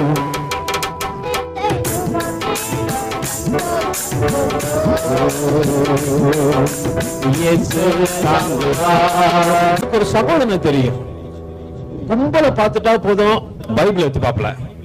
நல்லா பாத்துங்க, கும்பலை பார்த்துட்டா உடனே பைபிள் எடுத்து வச்சு பாப்பல. கும்பலுக்கு நடுவில் வருவாப்புல, என்ன பிரதர் அப்படின்னு யாருன்னா கேட்கணும். ஏன்னா அவர் என்ன வச்சுன்னு வருவாரு, பைபிள் வச்சுன்னு. அது ஒரு எங்க தான் வச்சுன்னு வருவாரு, கும்பலை பார்த்தா தான் எடுத்துன்னு வருவாரு. அல்லேலூயா. எப்ப கேட்டாலும் சொல்லுவார். என்ன பண்றீங்க, மெசேஜ் கொடுத்துட்டு வர. அல்லேலூயா. என்னவா, நல்லா புரிந்து கொள்ளுங்க. நான் மற்றவன் முன்னாடி என் காரியத்தை காணா, கர்த்தருக்கு முன்னாடி காண்பிச்சா போதும். தேவன் இப்ப எப்படியாப்பட்ட ஆட்களை திரும்ப தர்றாரு. அப்பா, குந்தி குந்தி நடக்கிற ஜனங்கள் வேண்டாண்டா, என்ன மாய் மாலம் காட்டுகின்ற ஜனங்கள் வேண்டாம், தேவனுக்கு பிரியமில்லாத ஜனங்கள் வேண்டாம், இதோ வஞ்சிக்கிற ஜனங்கள் வேண்டாம். தேவனை பிரியப்படுத்துகின்ற ஜனத்தை தேவன் தேடுகிறார். அல்லேலூயா. என்ன பண்ணக்கூடாது பிரதர், எனக்கு ஆதியில் இருந்த அன்பு இன்னும் மாறல பிரதர்.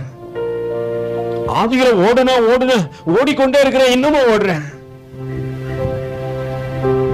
சிலுவையை பார்த்த பேதுரு சொல்லுகின்றார், அப்பா என்னை இப்படி அரைஞ்சிடாதீங்க, என்னை தலைகீழ அருங்க. ஏன்னா நான் தகுதி இல்லாத பாத்திரத்தை தேவன் தெரிஞ்சு கொண்டார்.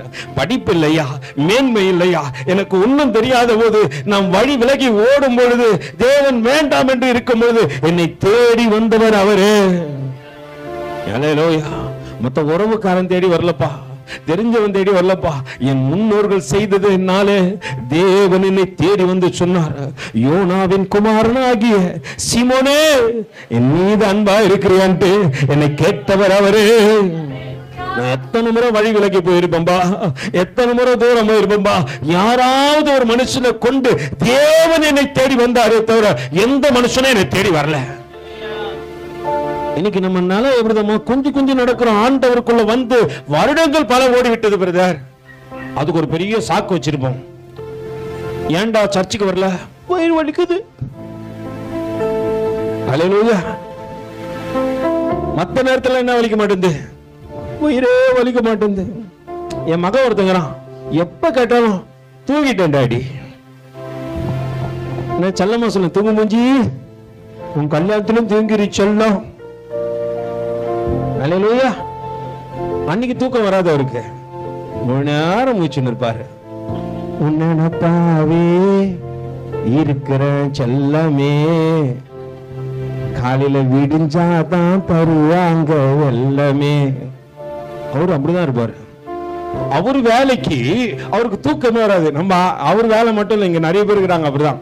அவங்க வேலைக்கு அவங்களுக்கு என்ன வராது, தூக்கம் வராது, வயிற்று வலி வராது, நெஞ்சு வலி எல்லாம் வராது.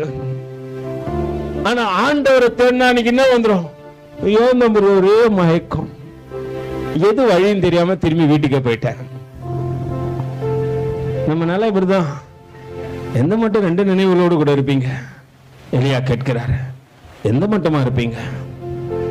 என் வாழ்க்கையே ஃபயர் ஆயிடுச்சுங்க, ஒரே ஃபயர் ஃபயர் ஃபயர் ஃபயர், ஃபயரை தேடி ஓடுற, ஃபயர் கிடைக்கவே இல்லை. அங்கே எலியா ஜனங்களை பார்த்து சொன்னான், எந்த மட்டும் இப்படி வஞ்சிக்கிற ஜனங்களை தேடி தேடி ஓடுவீர்கள்? எந்த மட்டும் இப்படி தோப்பு விக்கிரகத்துக்கும் பாகாலுக்கும் கீழ்ப்படிந்து அதன் சத்தத்தை கேட்டு வாழ்க்கை வாழ்ந்து கொண்டிருப்பீர்கள்? ரெண்டு நினைவுகளோடு கூட வாழ்ந்தது போதும், இனி வாழ்வது ஒரே ஒரு வாழ்க்கை தான். அது கர்த்தருக்காக வாழத்தக்கதாக தேவன் இன்று உனக்கு அழைப்பு கொடுக்கிறார். அல்லேலூயா. வாழ பொறுத்து எவ்வளவு நாளும் தெரியாது. பக்தனை கிட்ட சொல்லுவான், கொஞ்ச கால வாழ்க்கை இது, கொஞ்ச கால வாழ்க்கை, அஞ்சல் காரம் போல அதிவேகமான வாழ்க்கை, அதிவேகமான வாழ்க்கை, அதிவேகமான வாழ்க்கை. கொஞ்ச கால வாழ்க்கை இது, கொஞ்ச கால வாழ்க்கை, அஞ்சல் காரம் போல அதிவேகமான வாழ்க்கை, அதிவேகமான வாழ்க்கை, அதிவேகமான வாழ்க்கை. பாசம் வைத்தாரோ நிலையில மகள் மகள் வேஷம் போட்டாலும் சொந்தமில்லை, பாசம் வைத்தாலும் நிலையில்லை, மகள் வேஷம் போட்டாலும் சொந்தமில்லை, மலருக்கு ஒப்பான வாழ்க்கையிலே, மலருக்கு ஒப்பான வாழ்க்கையிலே, இந்த உலகம் எனக்கு சொந்தமில்லை, இந்த உலகம் எனக்கு சொந்தமில்லை. இந்த மாசத்துல கடந்த மாசம் தான் நினைக்கிறேன், வேளாங்கண்ணி அம்மா சேர்த்து 1 மாசம் ஆயிடுச்சா, 16 நாள் ஆயிடுச்சு. நாங்க அவங்கள அடக்க ஆராதனை பண்ண போனோம். கேளுங்க, போயிட்டு அவங்க கொஞ்சம் கிரிட்டிக்கல் நினைக்கிறேன், ஏன்னா வழியே இல்லை. அவங்கள இப்படி தூக்கின்னு வர்றாங்க, இப்படி தூக்கின்னு வர்றாங்க, விட்டா வேளாங்கண்ணி அம்மா அங்கே போச்சுடுவாங்க போல இருக்கு. அப்படி இப்படின்னு கஷ்டப்பட்டு அந்த பாடியை தூக்கின்னு வந்துட்டாங்க. நான் சரி புதைக்கிற நேரத்துல ஒருத்தர் ரொம்ப பரபரப்பா பேசியிருந்தாரு. உங்களுக்கு தெரியாத சட்டம் ஒன்றும் இல்லை இவரானர் அப்படின்னு அவர் என்ன பண்ணாரு, அங்க ஒரு வார்த்தை பேசினாரு. ஐயோ இந்த குஷ்டகிராம் போல இருக்கு, சட்டம் கட்டான்றானன்ட்டு நான் என்ன பண்ணிட்டேன், பார்த்துட்டு கம்முன்னு வந்துட்டேன். தாண்டி வரும்பொழுது ஒரு கல்லறை மேல ஒரு பெரிய தலை இருந்துச்சு. நான் யோசனை பண்ண ஒரு ஆண்டவரை, இந்த ஆள் எத்தனை பேர் தலையை வாங்கணும்னு தெரியல, இந்த ஆள் தலையை எடுத்து தனியா என்ன பண்ணிக்கிறாங்க வச்சுட்டு இருக்கிறாங்க. 6 அடி நிலம் கூட நம்மளுக்கு என்ன கிடையாது. நல்லா புரிஞ்சுங்க, அவர் முண்டை எங்க இருக்குதுன்னு எனக்கு தெரியாது, தலை எங்க இருந்துச்சு வேற ஒருத்தன் கல்லறை மேல இருக்குது. நம்மளுக்கு எதுவுமே சொந்தம் இல்லாத போது இந்த வாழ்க்கைக்கு நான் என்ன பண்றேன் தம்பி, கொஞ்சம் அப்படியே என்ன பண்றேன், சொந்தமே கிடையாதுப்பா. குழி நான் தான் காசு கொடுத்துவாங்க. இப்போ ஊழியக்காரங்களாம் போய் கேட்டா ரொம்ப கம்மியா பண்ணி தராங்களாம். எனக்கு ஒரு அண்ணன் குமார் அண்ணனுங்கிறாரு, போன் பண்ணி ஒரு வார்த்தை, அண்ணே ஒரு குழி தோண்டுங்கன்னா, ஐயா குழி மட்டும் வேணுமோ, பெட்டியோ சேர்த்து சிலுவையோட சொல்லவா அப்படின்னு கேட்பாரு. அல்லேலூயா. குழி கேட்டா என்ன சொல்றாரு, பெட்டி சிலுவையெல்லாம் சேர்த்து சொல்லுவார். அண்ணா ரொம்ப ஏழ்மையானுங்கண்ணா, எல்லாருக்கும் 5000 ரூபாய் வாங்குறேன், உங்களுக்கு ஒரு 9500 ரூபாய் வாங்கிக்கிறேன். எதுக்கு, நம்ம காசு கொடுத்து வாங்குற குழிய நம்மளுக்கு சொந்தம் இல்ல. அவர் தலையை தூக்கி எங்கேயே போட்டு வச்சுக்கிறாங்க.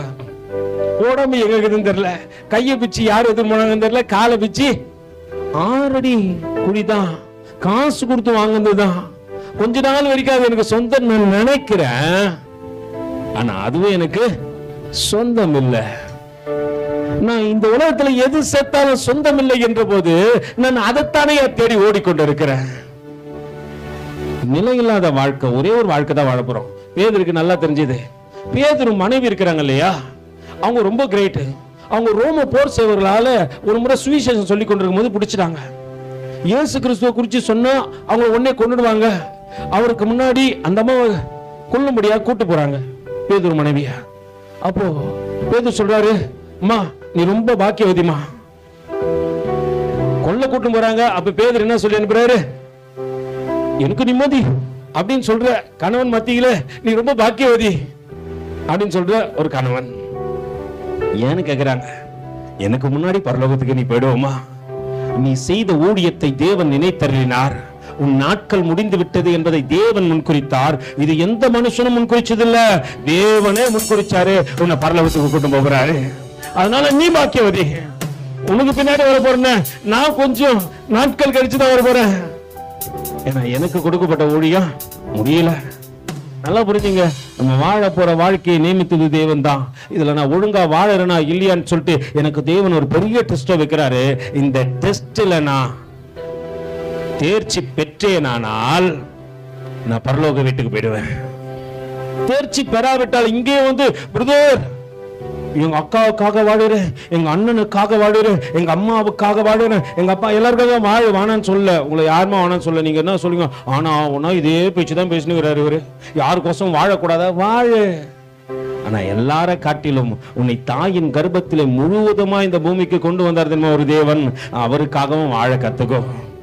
நீ பாசம் வைக்கிற ஜனங்கள் எல்லாம் பாசம் வைத்தாலும் நிலையில்லை, பகல் வேஷம் போட்டாலும் சொந்தமில்லை, பாசம் வைத்தாலும் நிலையில்லை, பகல் வேஷம் போட்டாலும் சொந்தமில்லை.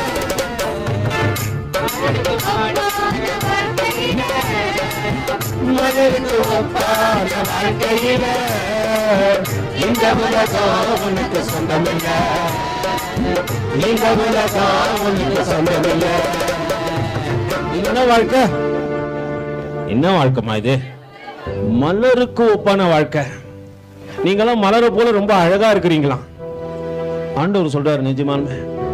அதனாலதான் யோபு சொல்றாரு, அவர் பறிக்க நினைத்தால் தடுப்பவன் எவனோ. நீங்களாம் எப்படி இருக்கிறீங்களா? மலரை போல ரொம்ப அழகு. பக்கத்துல கை வச்சு சொல்லு, நீ ரொம்ப அழகு. சொல்லுங்க, கை குத்து நல்லா குலுக்கி சொல்லுங்க. ஆனா சாயங்காலத்துக்குள்ள மலர் வாடிடும். இந்த வாழ்க்கை கொஞ்ச நாள்ல ஓடிடும். நிலை கிடையாது. நிலை இல்லாத அந்த வாழ்க்கையில நான் அழகா இருக்கும்போது ஆண்டவருக்கு என்ன செய்யறேன்? ஆண்டவர் அதனால தான் பலனா இருக்கும்போது தாவீதுக்கு என்ன பண்ணாரு? நாத்தானை அனுப்பி கொடுத்தாரு. அவரு சாலமோன் நாட்கள்ல தாவீதுக்கு ரொம்ப வயசாயிடுச்சு. சாலமோன் எப்படி இருக்கும்போது நல்ல வாலிபனா மாறி இருக்கும்போது அவனுக்கு ரொம்ப வயசாயிடுச்சு. அப்போ அவனுக்கு என்ன ஆச்சு தெரியுங்களா? தேவன் ஒரு காரியத்தை செஞ்சாரு. அவனுக்கு உணர்வு இல்லாதபடிக்கு பண்ணிட்டாரு. அவன் பார்த்த உணர்ச்சி வசப்பட்டுருவான். தப்புன்னு பார்த்தான், பச்சைபால உணர்ச்சி வசப்பட்டான், தப்பு பண்ணிட்டான். அதற்கு எதிரடியா என்ன காரியம் செய்யலான்னு பார்த்தா ஊரியாவை கொண்டு யுத்தத்துல கொண்டுட்டான். இப்ப ஆண்டவர் பாக்குறாரு, இதுக்கு நீதிமானுக்கு பூமியில சரி கட்டப்படலவா, அதனால ஒரு காரியம் பண்ற, உன் உணர்வுகளை உன்னிடத்துல இருந்து எடுத்துறேன். வயசான காலத்துல அந்த அம்மா அவருக்கு ஒரு சின்ன பொண்ணை கல்யாணம் பண்ணி வச்சு அந்த பொண்ணை பார்த்துக்கிட்டு போர்வெல்லாம் போத்துறாங்களா. ஆனா அவரால் குளிர் தாங்க முடியலையா, உணர்வு இல்லாம போயிடுச்சான். அல்லேலூயா. நல்லா புரிந்து கொள்ளுங்க, நம்ம வாழுகின்ற வாழ்க்கை தேவனுக்கு பிரியமா இருக்குமானால் நம்ம முடிவும் தேவனுக்கு பிரியமா இருக்கும். நம்ம வாழுற வாழ்க்கை நம்மளுக்கு பிரியமா இருந்துச்சுன்னு வச்சுங்களேன், நம்ம முடிவு நம்மளுக்கு பிரியமா இருக்காது. அதை புரிஞ்சுக்கணும். நான் யாரையோ சந்தோஷப்படுத்த வாழாத. உனக்கு ஒரு சுவாசத்தை கொடுத்து உன்னை ஒரு மனுஷியா நிக்க வச்சிருக்கிறார் தெரியுமா? அந்த இயேசு இயேசு இயேசு என்ற சுவாசம் இருக்கு தெரியுமா? அவர் உள்ள இருக்கிற வரைக்கும் தான் உனக்கு கனம். அந்த கனத்தை நினைத்து வாழ்க்கை வாழு. இங்க நடக்கின்ற காரியத்தை பாருங்க. அவங்க எல்லாம் சேர்ந்து மத்தியானம் மட்டும் கத்துறாங்க. ஒரு காரியமும் நடக்கல. இப்ப என்ன நடக்கிறதா? வாசிங்கமா தொடர்ந்து. கூப்பிட்டார்கள், ஆனாலும் ஒரு சத்தமும் பிறக்கவில்லை, மறு உத்தரவு கொடுப்பாரும் இல்லை. அவர்கள் கட்டின பலிபீடத்திற்கு எதிரே குதித்து ஆடினார்கள். மதியான வேளையிலே எலியா, அதுக்கு அடுத்த காரியம் போயிடுவோம். உரத்த சத்தமாய் கூப்பிட்டு தங்கள் வழக்கத்தின்படியே ரத்தம் தங்கள் மேல் வடியும் மட்டும் கத்திகளாலும் ஈட்டிகளாலும் தங்களை கீறிக்கொண்டார்கள். இதெல்லாம் யாருக்கு கொடுக்குறாங்க? இந்த ரத்தத்தெல்லாம் கீறி நம்ம எல்லாம் பாத்துக்கிறீங்களா? எதனா ஒண்ணு என்ன பண்ணும்? டச்சாக்குன்னு அர்த்தம். பாத்துக்கிறீங்களா? அம்மா திட்டினா போதும், ஒன்னு என்ன பண்ணும்? நீங்க அடுத்த முறை என்ன பண்ணுங்க, நல்லா ஷார்ப்பா வாங்கி வைங்க பிளேடு. அல்லேலூயா. உடனே என்ன பண்ணது? நம்ம காதலி திட்டிச்சான். காதலி அல்லேலூயா. பக்கத்துல கை குதிச்சு சொல்லுங்க, அட கன்றாவி பிடிச்சவனே. காதலி திட்டுறதுக்கு கையில என்ன பண்ணிக்கிறாரு அவரு? அம்மா எத்தனையோ முறை திட்டுச்சு, உன் மேல வச்ச பாசம். நல்லா புரிந்து கொள்ளுங்க, தேவனுக்கு பிரியமில்லாத காரியத்தை ஒன்னத்தையும் செய்யாத. அதை நீ நினைக்கிற உன் கோபத்துல செய்யறன்ட்டு வேற ஒரு ஆவி. இதெல்லாம் யாருக்கு முன்னாடி செஞ்சாங்க சொல்லுங்க? பாகாலின் தீர்க்கதரிசிகள் எல்லாம் என்ன பண்ணாங்களா? தங்களை கீறி கொண்டாங்களாம். இதெல்லாம் வேற ஆவிக்கு செய்யற காரியம் பிரதர். உனக்குள்ள தேவ ஆவி இருந்தா உன்னை சிந்திக்க வைக்கும், உன்னுடைய சிந்தனையை சரியா கொண்டு போகும்.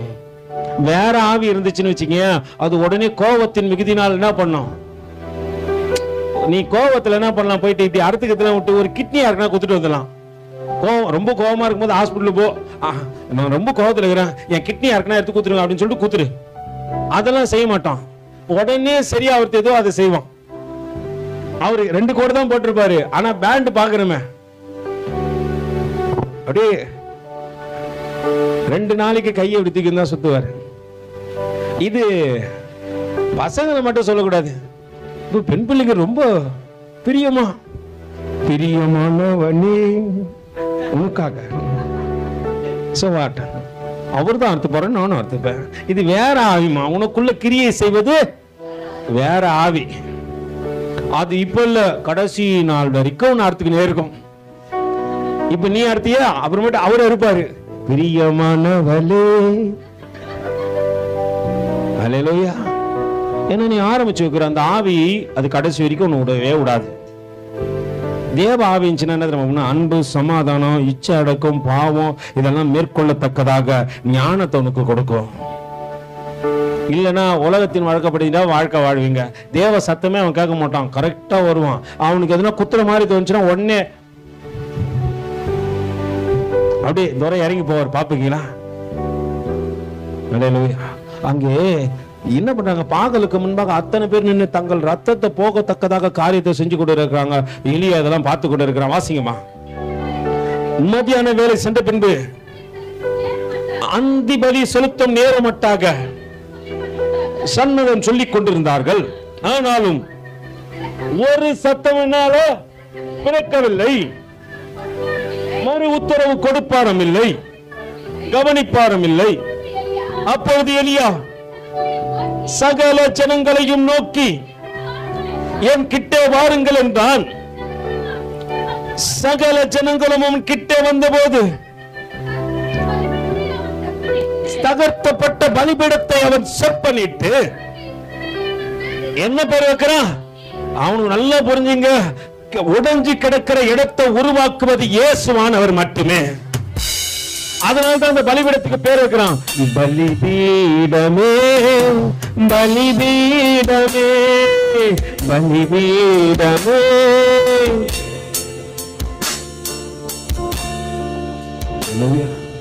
நல்லா புரிஞ்சுங்க, உடைக்கப்பட்ட பலிபீடத்துக்கு அவன் பேர் வைக்கிறான் இஸ்ரவேல் என்று. அங்கே தேவனால் ஆசீர்வதிக்கப்பட்ட ஜனங்கள் எல்லாம் ஒரு காரியத்தை தெரிஞ்சுக்கணும், உடைக்கப்பட்டதை உருவாக்குவதற்காகத்தான். நீ ஒரு குடும்பத்துக்குள்ள போயிட்டு உடைச்சிடக்கூடாது. அப்படி ஒரு ஆவி இருந்துச்சுன்னா ஒரு காரியத்தை புரிஞ்சுக்க, ஆண்டவரே இந்த ஆவி என்னை விட்டு விலகி போகட்டும் ஆண்டவரே. நான் ஒரு குடும்பத்துக்குள்ள போனா சமாதானம் பண்ணும். உடைக்கப்பட்டு இருக்கிற குடும்பங்கள் ஒன்று சேர்க்கப்படணும். இன்னைக்கு சபைக்குள்ள இருந்தாலும் சபையை உடைச்சிடும், வீட்டுக்குள்ள இருந்தாலும் வீட்டை உடைச்சிடும். சில வீட்டுல சொல்லுவாங்க பத்தியா, நீ இருந்தாலே ரோதனை தான், நீ இருந்தா என் உயிரை. அல்லேலூயா. சில எல்லாம் சொல்லுவாங்க பாத்தீங்களா, இருந்தாலே இப்படிதான் பண்ணின்னு இருப்ப. வாசிங்கப்பா. உனக்கு இஸ்ரவேல் பேர் இருப்பது என்று சொல்லி கர்த்தருடைய வார்த்தையை பெற்ற யாக்கோப்புடைய குமாரரால் உண்டான கோத்திரங்களின் இலக்கத்தின்படியே 12 கற்களை எடுத்து அந்த கற்களாலே கர்த்தருடைய நாமத்துக்கென்று, நல்லா புரிஞ்சுங்க, நீ எதை செஞ்சாலும் கர்த்தருக்காக செய். நீ மனுஷன் பாப்பான்னு செய்யாத. அங்க எலியா வந்து செய்யறாரு, இஸ்ரவேல் ஜனங்கள் எல்லாம் நிக்கிறாங்க. அவங்க பார்த்து என்ன பண்ணுவாங்க? உயர்த்துவாங்கலாம் செய்யாத. ஒருவேளை இங்க சிலருக்கு நான் பொறுப்பு கொடுத்திருப்பேன், நீங்க இங்க யாரை பார்த்து செய்யக்கூடாது. அல்லேலூயா. வாட்ச் பண்ணதுக்கு வாட்ச்மேனா என்ன வச்சிருக்கிறாரு, அதை நான் பாக்குறதுக்கு மட்டும்தான். ஆனா கணக்கு யாருக்கிட்ட ஒப்புப்பீங்க? கர்த்தர்கிட்ட. ஒரு சின்ன வேலை கொடுத்தாலும் சரி, பெரிய வேலை கொடுத்தாலும் சரி. நான் காலையில 7:30 மணிக்கு வரேன், மேல ஃபேன் ஓடுற சவுண்ட் கேக்குது. நான் கீழே வந்து யாரா அதை நெட்டி பார்த்தா சின்ன மகன் நின்னுங்கண்ணா. நின்று டாடி நான் தான் டாடின்றா. என்னடா இவ்வளவு சீக்கிரம் வந்துருவியா? 9 மணிக்கு முன்னாடி வர மாட்டேன். இல்ல டாடி இன்னைக்கு எழுந்துட்டேன், சீக்கிரமா கிளம்பி வந்துட்டேன். என்னடா பண்ணுகிற? தண்ணி பிடிச்சி வைக்கிறேன் டாடி. இது கர்த்தர் பார்க்கிறாரு, மனுஷன் பார்க்கிறான் என்பதற்காக செய்யாதீங்க. அவன் பலிபீடத்தை கொண்டு வந்து கட்டினாலும் ஒரு காரியம் செய்வான், இது கர்த்தருக்கு. அல்லேலூயா. நீ அப்படி செய்யும்போது தான் கர்த்தரோட ஆசீர்வதிப்பாரு. இது ஊழியக்காரு பாப்பாரு, அவர் பெற்றுக்கொள்வாரு, அவர் ஆசீர்வதிப்பாரு. அவர் என்ன பண்ண போறாரு? அவர் கொஞ்ச நாள்ல போயிடுவாரு. அல்லேலூயா. நான் எப்படி சொல்ல முடியும்? நிரந்தரம் நிரந்தரம் சபைக்கு நான் தான் நிரந்தரம் அப்படின்னு நான் சொல்ல முடியுமா? சொன்ன மறுநாள்ல எனக்கு என்ன பண்றாரு? கீழே எல்லாம் நீங்க நின்னு பாடுவீங்க, பரலோகமே என் சொந்தமே. அல்லேலூயா. நான் நிரந்தரம் நீங்க சொல்ல முடியாது. எனக்கு அப்புறம் ஒரு ஊழியக்காரனை வச்சு நடத்துவாரு. தேவன் மட்டுமே நிரந்தரம். அதை நான் புரிஞ்சுக்கணும். நான் செய்ய போகின்ற காரியம் இயேசுவுக்காக இருக்கட்டும், அது இன்பமா இருக்கட்டும். அங்க நடக்கின்ற காரியத்தை பாருங்க, அவர் எல்லாவற்றையும் செய்து அங்க என்னென்ன பேர் இருக்காரா? இது கர்த்தருக்காக என்று சொல்லி இஸ்ரவேலின் தேவனே. வாசிங்க வாசிங்க. ஒரு பலிபீடத்தை கட்டி விதை விதைக்கத்தக்க இடமான ஒரு வாய்க்காலை உண்டாக்கி விறகுகளை அடுக்கி ஒரு காலை என்ன பண்றாரு, முழுசா இருக்கிற காலைய சந்து சந்த எந்தெந்த இடத்துல தேவையற்றது இருக்கிறதோ அதையெல்லாம் முதல்ல துண்டிக்க கத்துக்கொள்ளு. அல்லேலூயா. எந்தெந்த இடத்துல தேவையில்லாத இருக்குது பிரதர், நிறைய இருக்குது பிரதர். தேவையில்லாத காரியம் சிந்தையில இருக்குது, என் பார்வையில இருக்குது, என் பேச்சில இருக்குது, என் நடக்கையில இருக்குது. அதெல்லாம் துண்டு துண்டா கத்தரிக்க கத்துக்கொள்ளு. உன்னை தேவனிடத்துல கொடுக்கும்போது எப்படிதான் கொடுக்கணும்? நீ வரும்போது எப்படி வேணாலும் வா, இங்க வந்தவனே மாற்றம் வந்துடணும். பலிபீடத்துல வரும்பொழுது உன்னை சந்து சந்தாய் துண்டித்து, ஆண்டவரே உனக்கு பிரியமில்லாத பெருமையை முதல்ல எடுத்து போடுங்க. ஏன்னா பெருமை உள்ளவனுக்கு தேவன் எதிர்த்து நிற்கிறான். என்ன சிறுமப்படுத்துங்க ஆண்டவரே. பரிசுத்தத்துல பிறந்த யோவான் சாணகர் சொல்லுகின்றார், அவர் வார்க்கச்சையை அவிழ்ப்பது கூட நான் பாத்துறவான் அல்லப்பா. அல்லேலூயா. நாங்கள் தாழ உம்முடைய நாமோ, ஆமா பரிசுத்தத்திலே பிறந்தா. மரியாதை வந்து சொன்ன போது பிள்ளை வயிற்றுல துள்ளி குதித்தது என்று பார்க்கிறோம். அபிஷேகத்தினால் நிரப்பப்பட்ட பிள்ளை உள்ளே துள்ளி குதிக்கிறதா. தாயின் கர்ப்பத்திலே அபிஷேகம் பெற்றுக் கொண்டவர்களாம் உண்டு. தேவன் அவர்களாம் பயன்படுத்த ஆரம்பிச்சிட்டாரா, நம்மளாம் ஒண்ணுமே கிடையாது. ஆண்டவர் இங்கே சொல்லுகின்ற காரியத்தை கவனத்தோடு கூட பாருங்க. தேவனுக்கு பிரியமாய் செயல்படுங்கள் நீங்கள். அவன் பலிபீடத்தை உண்டாக்கி அது தேவனுக்கு என்று உண்டாக்கினது மட்டும் இல்லாதபடிக்கு அங்கே சந்து சந்தாய் எல்லா காரியத்தை என்ன பண்ண, தேவையற்ற காரியத்தெல்லாம் எடுத்து போட்டு தேவனுக்கு பிரியமானது எது என்று பார்த்து பலிபீடத்து மேல அடக்கிறான். பொல்லாத பேச்சு பேசிட்டு இங்க வந்து நான் என்ன பண்ண முடியாது, வசனத்தை வசனித்து சொல்ல முடியாது. இல்ல நான் உலகத்து பாட்டெல்லாம் பாடிட்டு இங்க வந்து ஆராதனையில நான் என்ன பண்ணக்கூடாது, நான் ஜெர்சன் எடிப்ரோவா மாறி நல்லா பாடி இருக்கோம். இங்க வந்து அப்படின்னு அது பாரின்னு போய் படிச்சுட்டு வந்த மாதிரியே பாடும். அவரு பாரின்னு போய் படிச்சுட்டு வந்தாரு, நல்லா பாடுறாரு. ஜெர்சன் எடிப்ரோவா பாரின்ல போய் படிச்சுட்டு வந்தாரு.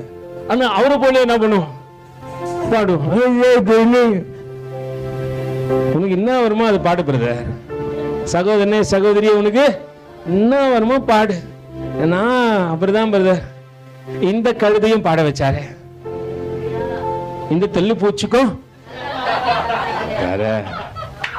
இந்த செத்த நாயும் நினைச்சாரு.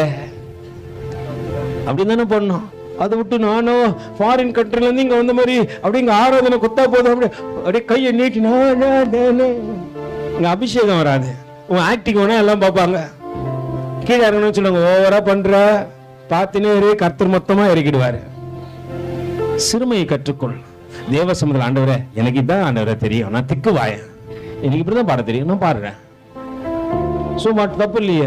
எனக்கு என்ன தெரியுமோ அது தேவனுக்கு நல்லா தெரியும். அந்த நினைச்சுதான் தேவன் என்னை கொண்டு வந்து விட்டாரு. இங்க நான் வேற மாடுலேஷனை காட்ட வேண்டாம். பாலி எங்கிச்சோ தன்னுடைய வாழ்க்கையில முதல்ல என்ன பண்றாரு, பிரசங்கம் பண்ண போகும்போது வேற ஒரு நல்ல பிரசங்கி அவர் பேசினாரு. ஆவியில் அபிஷேகத்துல சபையை நிரம்ப அதே மாதிரி போய் பேசினாராம் பாலி எங்கிச்சோ. இன்னைக்கு 13 லட்சம் அவங்க சர்ச்சில் பெரிய பெரிய சபை கட்டி வச்சிருக்கிறாரு. 13 லட்சம் பேர் விசுவாசிங்க இருக்கிறாங்க. அனுதினமும் சபை நடந்து கொண்டு இருக்கிறது. ஒவ்வொரு மணி நேரத்துக்கு ஒரு முறை சபை நடந்து கொண்டு இருக்கிறது. அநேக ஊழியக்காரர்கள் எழும்பினார்கள். இன்னைக்கு பெரிய காரியத்தை அந்த சீயோன் பட்டணத்தில் அவர் செய்து வைத்திருக்கிறார். ஆனா அவர் ஆரம்ப காலகட்டத்தில் போல வேற ஒரு மனுஷன் மாதிரி பேசினாரா, எல்லாம் தூங்கி வழிஞ்சாங்களாம். உனக்கு கொடுக்கப்பட்ட உன் தாளந்தை சாகடித்து விட்டு மற்றவர்களை கொண்டு வந்து பலிபீடத்தில் ஏத்தாத. உன்னுடைய திறமைகளை இங்கே காட்டு. எதை சந்தா வெட்டணுமோ அதெல்லாம் விட்டு, ஆண்டவரே ஒழுங்கில்லாதெல்லாம் வெட்டுற ஆண்டவரே. எனக்கு மாடு குரல்ல நான் மாடு மாதிரி தான் பேசுவேன். என் மகன் சொல்லுவான், டாடி என் வாய்ஸ் எல்லாம் நல்லா இருக்காது, ஆனா அவன் ஆராதனை பண்ணும்போது நான் பார்த்தேன், வெரி கிரேட்ரா, ரொம்ப நல்லா இருக்குதுரா, நான் ஃபீல் பண்ணேன்டா. அந்த ஃபீலிங்கை நான் பார்ப்பேன். எனக்கு கீழே உட்கார சொல்ல என் பிள்ளைங்க சில நேரத்தில் ஆவியில நிரம்பி அபிஷேகத்துல பாடும்போது நான் அனுபவிப்பேன். ஆண்டவரே என்ன அழகா பாடுதுங்க என் பிள்ளைங்க. ஆனா நம்ம குரல் என்ன குரல் தான். அவன் உண்மையை சொல்லுவான் என்கிட்ட, நீங்களாம் உண்மையை சொல்ல மாட்டீங்க. ஹல்லேலூயா.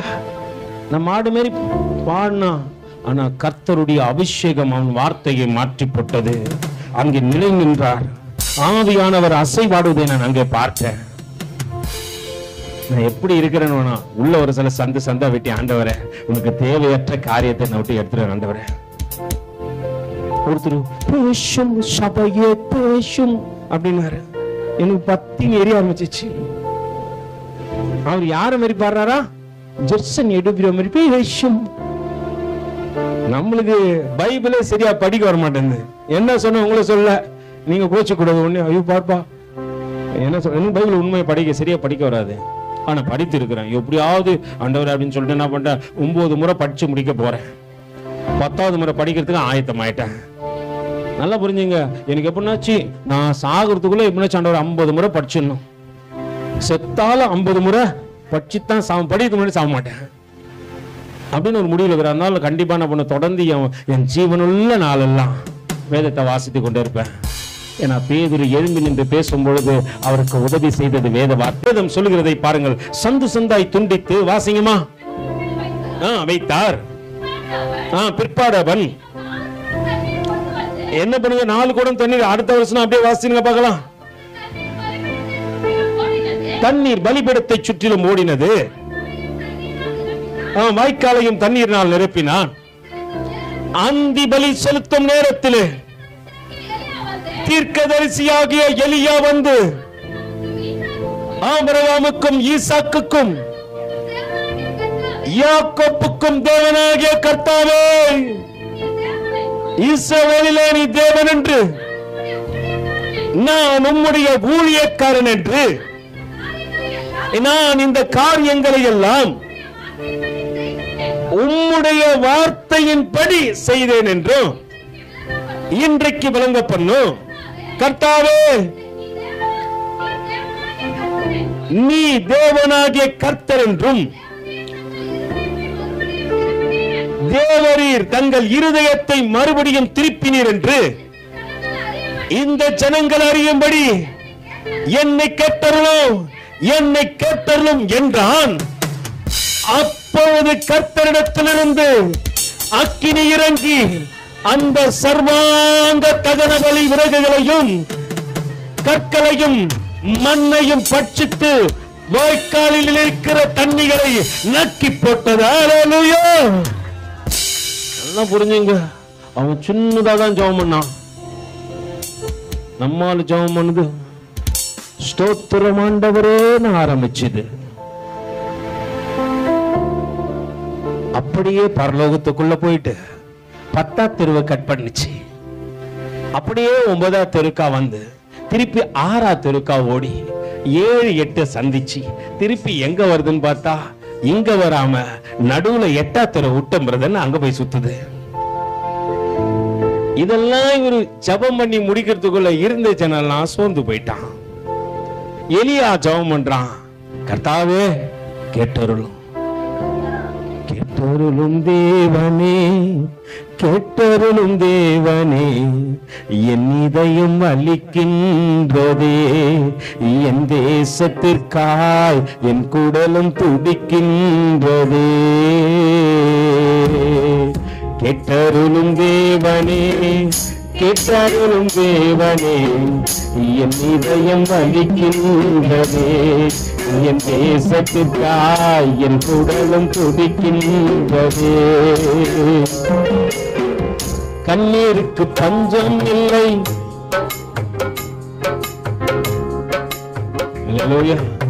நல்ல புரிஞ்சுங்க. கேட்டார்லாம் ஆண்டவரேன்ட்டு எலியா கத்தும் பொழுது தேவ சமூகத்திலிருந்து கடந்து வந்த அக்கினி அங்குள்ள எல்லா காரியத்தையும் பட்சத்துக்கு மாத்திரமல்ல, எலியா எழும்பி நின்று இந்த 800 பேரையும் வெட்டி போடத்தக்கதாக இஸ்ரவேல் ஜனங்களை அழைத்த போது எல்லோரும் இணங்கி பரிசுத்த தேவனுக்கு நேராய் தங்களை ஒப்பு கொடுத்தார்கள். அங்கே தோப்பு விக்கிரகங்கள் அழிக்கப்பட்டது, விக்கிரக ஆராதனைக்காரர்கள் அழிக்கப்பட்டார்கள்.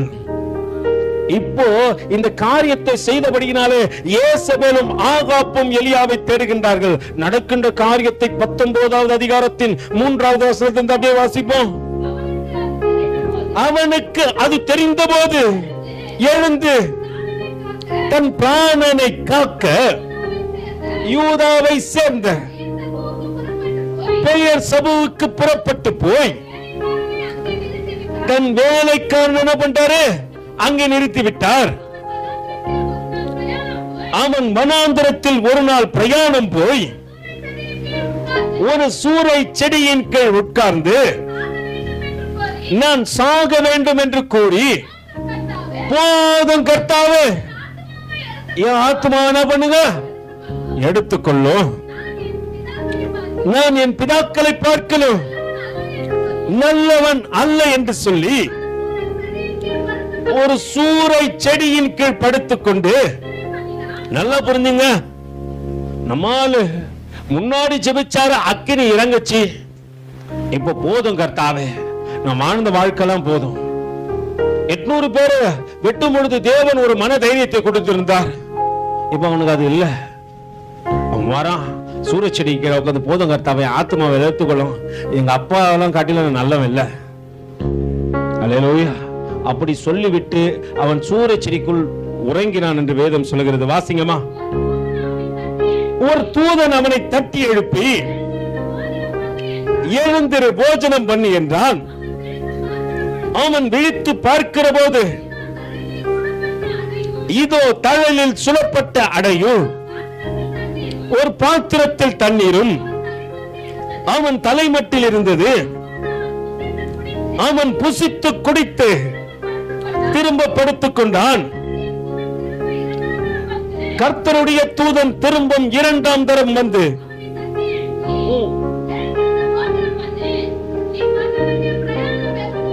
நீ பண்ண வேண்டிய பிரயாணம் வெகு தூரம் என்றான். அப்பொழுது அவன் எழுந்திருந்து புசித்து குடித்து அந்த போஜனத்தின் பலத்தினால் 40 நாள் இரவும் பகலும் எங்க வந்து நின்னுட்டான். கடைசியா ஒரே பெண்ணும் தேவ பர்வதத்திலே வந்து நின்னுட்டான். அல்லேலூயா. மோசேயை எங்க தேவன் சந்தித்தாரோ அதே இடத்துல யாரையும் சந்திக்கிறார். இப்போ அவன் சந்திக்கிறார். எழுந்து அவன் சாப்பிட்ட ஆகாரம் அவனை நடத்தல. நம்ம நினைக்கிறோம் பிரதர், அப்படின்னா அவர் என்ன சாப்பிட்டு பாருங்க சொல்லுங்க பிரதர், ரொம்ப உடம்புக்கு ஸ்ட்ரென்த்தா சாப்பிடணும் பிரதர், அப்பதான் எப்படி இருப்போம். இவன் சாப்பிட்டது எத்தனை ரொட்டி தான்? முதல்ல 2 ரொட்டி, ரெண்டாவது சொல்ல மாட்டேங்கிறீங்களா? எத்தனைப்பா சாப்பிட்டான்? படிக்கல, தெரியலையா? என்ன சாப்பிட்டாரா அவரு? கையில் சுடப்பட்ட முதல்ல 2 கொடுத்தாரு, ரெண்டாவது இத 4 ரொட்டியை சாப்பிட்டு அவன் 40 நாள் நடக்கிறான். அல்லேலூயா. அவன் தொட்டு குடிக்கல, புசிக்கல, எந்த காரியமும் செய்யல. அவன் வந்து நின்ன இடம் எங்க? தேவ பர்வதமாகிய ஒரே. அங்க வேதம் அழகாய் சொல்லுகிறது, அப்பொழுது அவன் எழுந்திருந்து புசித்து குடித்து அந்த போஜனத்தின் பலனினாலே 40 நாள் இரவும் பகலும் ஒரே பெண்ணும் தேவனுடைய பர்வதம் மட்டும் நடந்தான். அங்கே அவன் ஒரு கெபிக்குள் போய் தங்கினான். இதோ கர்த்தனுடைய வார்த்தை அங்கே அவனுக்கு உண்டாகி, அவன் எலியாவே, அல்லேலூயா, அவன் எழுந்தான், நடந்தான், தேவ சமூகத்தில் வந்து நிக்கிறான். ஆண்டவர் என்ன கேட்கிறாரு? இங்க உனக்கு என்ன வேலை? ஏன் ஆண்டவர் அந்த வார்த்தையை அவங்க கிட்ட கேட்டாரு? எத்தனை பேர் இதை குறிச்சு யோசனை பண்ணிருக்கிறீங்க? ஆண்டவரே, நான் கஷ்டப்பட்டு தேவ சமூகம் ஆண்டவரே, ஆனா நீ வந்தவனே நீ எதுக்கு இங்க வந்த? காரணம் இருக்கின்றவர்கள் ஓரேப்புக்கு வர வேண்டும். காரணம் இல்லாதவங்க என்ன பண்ணக்கூடாது? தரிசனம் இருக்கின்றவன் தரிசனத்தை பார்த்து மட்டும்தான் நடக்கணும். உனக்கு தரிசனம் வைக்கப்பட்டாயிடுச்சு. ஒருவேளை தாமதம் நடக்கலாம், ஆனா அது வரைக்கும் நீ என்ன பண்ணினே இருக்கணும்? அது வரைக்கும் என்னப்பா பண்ணும்? நீ உடனே போய் தேவ சமூகத்துல அடுத்த நிமிஷம் கர்த்தர் கொடுத்து அடுத்த நிமிஷம் போய் அடுத்தது என்ன வேலை ஆண்டவரே, அடுத்தது சொன்ன வேலையை முடிக்கலையா இன்னும்? அல்லேலூயா. சொன்ன வேலையை என்ன பண்ணலையா? முடிக்கலையா? வாசிங்க, தொடர்ந்து பார்க்கலாம். அதற்கு அவன், சேனைகளின் தேவனாகிய கர்த்தருக்காக வெகு பக்தி வைராக்கியமாக இருந்தேன். இஸ்ரவேல் புத்திரர் உமது உடன்படிக்கை தள்ளிவிட்டார்கள். உம்முடைய பலிபீடங்களை இடித்து உம்முடைய தீர்க்கதரிசிகளை பட்டயத்தினால் கொன்று போட்டார்கள், நான் ஒருவன் மாத்திரம் மீதியாய் இருக்கிறேன், என் பிராணனையும் வாங்க தேடுகிறார்கள் என்றான். அப்பொழுது அவர், நீ வெளியே வந்து கர்த்தருக்கு முன்பாக பர்வதத்தில் நில் என்றார். அப்பொழுது ஐதோ கர்த்தர் கடந்து போனார். கர்த்தருக்கு முன்பாக பர்வதங்கள் பிளக்கிறதும் கண்மலையை உடைக்கிறதுமான ஒரு பெருங்காற்று உண்டாயிற்று. ஆனாலும் அந்த காற்றிலே கர்த்தர் இருக்கவில்லை. ஏன் சொல்லுங்களேன்? அவன் மனநிலையை ஆண்டவர் காட்டுறாரு. சில நேரத்தில் கொந்தளிப்போடு கூட தேவ சமூகத்துக்கு வருவோம். எதுக்கு? சில நேரத்தில் கொந்தளிப்போடு கூட வருவோம். பாத்தீங்கன்னா ரொம்ப கோபத்துல வந்து ஆண்டவர்கிட்ட சொல்ல, ஆண்டவரே ஏன் இதை பண்ற அதை பண்ற. உன் கொந்தளிப்பை ஆண்டவர் காண்பித்து கொடுக்கிறார். அந்த இடத்துல கர்த்தர் இருக்க மாட்டார். நீ கொந்தளிக்கிற இடத்துல கர்த்தர் இருக்க மாட்டாரு. அங்க நடக்கின்ற காரியத்தை பாருங்க. மறுபடியும் பூமி அதிர்ச்சி உண்டாயிற்று. பூமி அதிர்ச்சியிலும் அங்க அவரே எப்படிதான் வந்தாரு? வைப்ரேஷனோடு கூட வராரு. ஆகாப் தருத்துறான். எப்படி இயேசுபேல் என்ன கொண்டு போட்டுருவா? சில காரியம் நடக்கிறதுக்கு முன்னாடி ஐயோ இது நடந்துட்டு அந்த வைப்ரேஷனோடு கூட தேவ சமூகத்தினா அங்கேயும் கர்த்தர் இருக்க மாட்டாரு. நடக்கிறதுக்கு முன்னாடி நீயே வாயால என்ன சொல்ற? இது நந்துரும். கர்த்தர் அங்கேயும் இல்ல. வாசிங்க. பூமி அதிர்ச்சிக்கு பின் அக்கினி உண்டாயிற்று. அக்கினியில மேல கர்த்தர் இருக்கவில்லை. அக்கினிக்கு பின் அமர்ந்த மெல்லிய சத்தம் உண்டாயிற்று. அதை எலியா கேட்டபோது, நல்லா புரிஞ்சுக்கொள்ளுங்க, நீ என்னைக்கு சாந்த குணத்துல தேவனை தேட ஆரம்பிக்கிறியோ அன்னைக்கு தேவனுடைய சத்தம் காதுல கேட்கும். நீ வைப்ரேஷனோடு கூட வந்தா இங்க இருக்காது. நீ ஒருவேளை கண்மலையை பிளக்கத்தக்கதாக பெரும் காற்றோடு கூட வந்தா இங்க கர்த்தர் இருக்க மாட்டார். கொந்தளிப்போடு கூட வராத, வைப்ரேஷனோடு கூட தேவ சமூகத்துக்கு வராத, நீ அமைதலோடு கேட்கத்தக்க வந்து பாரு, கர்த்தருடைய சத்தம் கேட்கும். வாசிங்கம்மா, வாசிங்க. அப்பொழுது இதோ எலியாவே, மறுபடியும் ஆண்டவர் கேட்கிறார், இங்க உனக்கு என்ன காரியம் என்று சத்தம் அவனுக்கு உண்டாயிற்று. அதற்கு அவன், சேனைகளின் தேவனாகிய கர்த்தருக்காக. ஆண்டவர்கிட்ட மறுபடியும் வந்து என்ன பண்றாங்க? ஜனங்கிட்ட பேசுன மாதிரியே இங்க வந்து ஆண்டவர்கிட்ட பேசுறாரு. வாசிங்க. இஸ்ரவேல் புத்திரர் உமது உடன்படிக்கையை தள்ளிவிட்டார்கள், உம்முடைய பலிபீடங்களை இடித்து உம்முடைய தீர்க்க தரிசிகளை பட்டயத்தினால் கொன்று போட்டார்கள். இங்க அவர் ஸ்டாண்டிங் வந்து தேவன் கிட்ட சொல்றார், ஆண்டவரே நான் ஒருத்த மாத்திரம் தான் இருக்கிறேன், என் பிராணனையும் வாங்க தேடுகிறார்கள் என்றான்.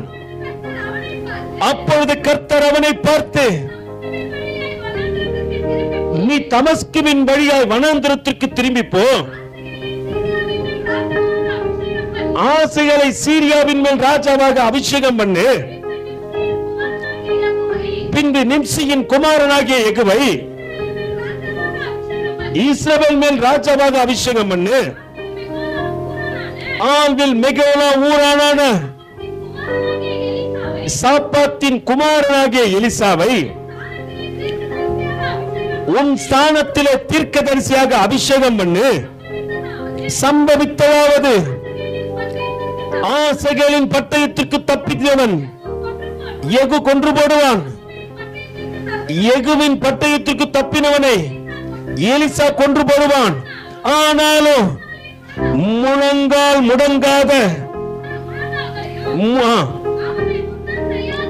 அவனை முத்தம் செய்யாதிருக்கிற, இல்ல ஆனாலும் பாகாலுக்கு முழங்கால் முடங்காதிருக்கிறவர்களையும் அவனை முத்தம் செய்யாதிருக்கிற வாய்களையும் உடைய 7000 பேரை இஸ்ரவேலிலே மீதியாக வைத்திருக்கிறேன் என்றார். அல்லேலூயா.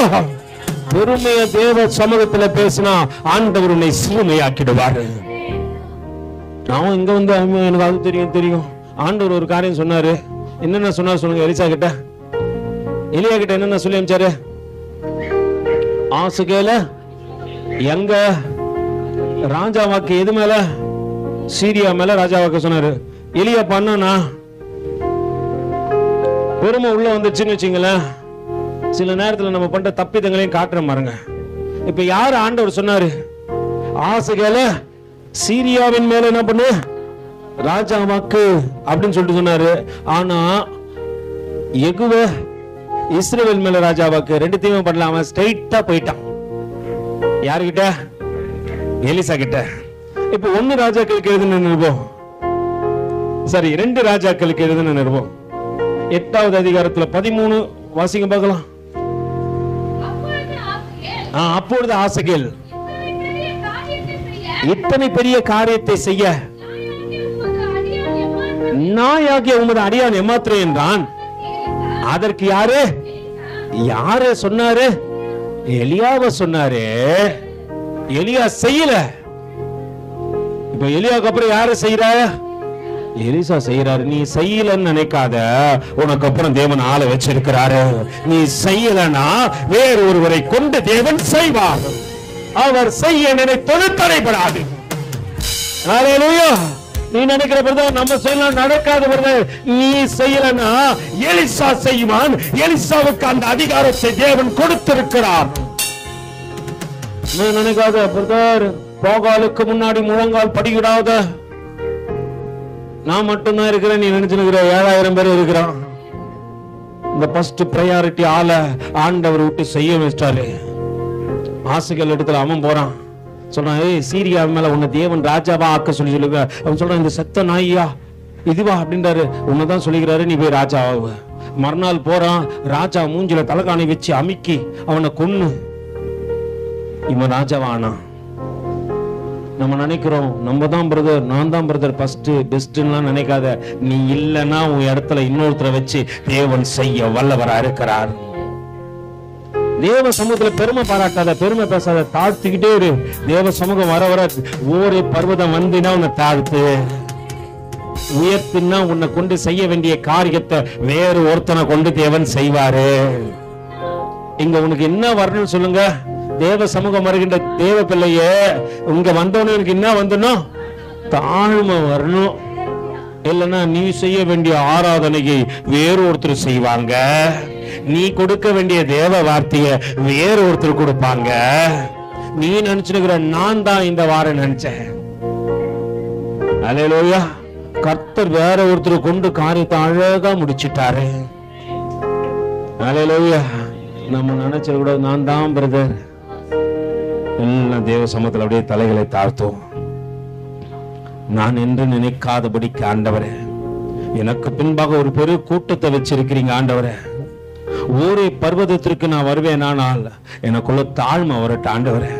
இது ஒரு அடையாளம், இது ஒரு அடையாளம். ஒரு பர்வதத்திற்கு முன்பாக வந்த தேவ பிள்ளையே, நீ தேவ சமூகம் வர வர வர வர வர வர உனக்குள்ள பெருமை மீறி கொண்டு வரக்கூடாது, தாழ்மை வரணும்.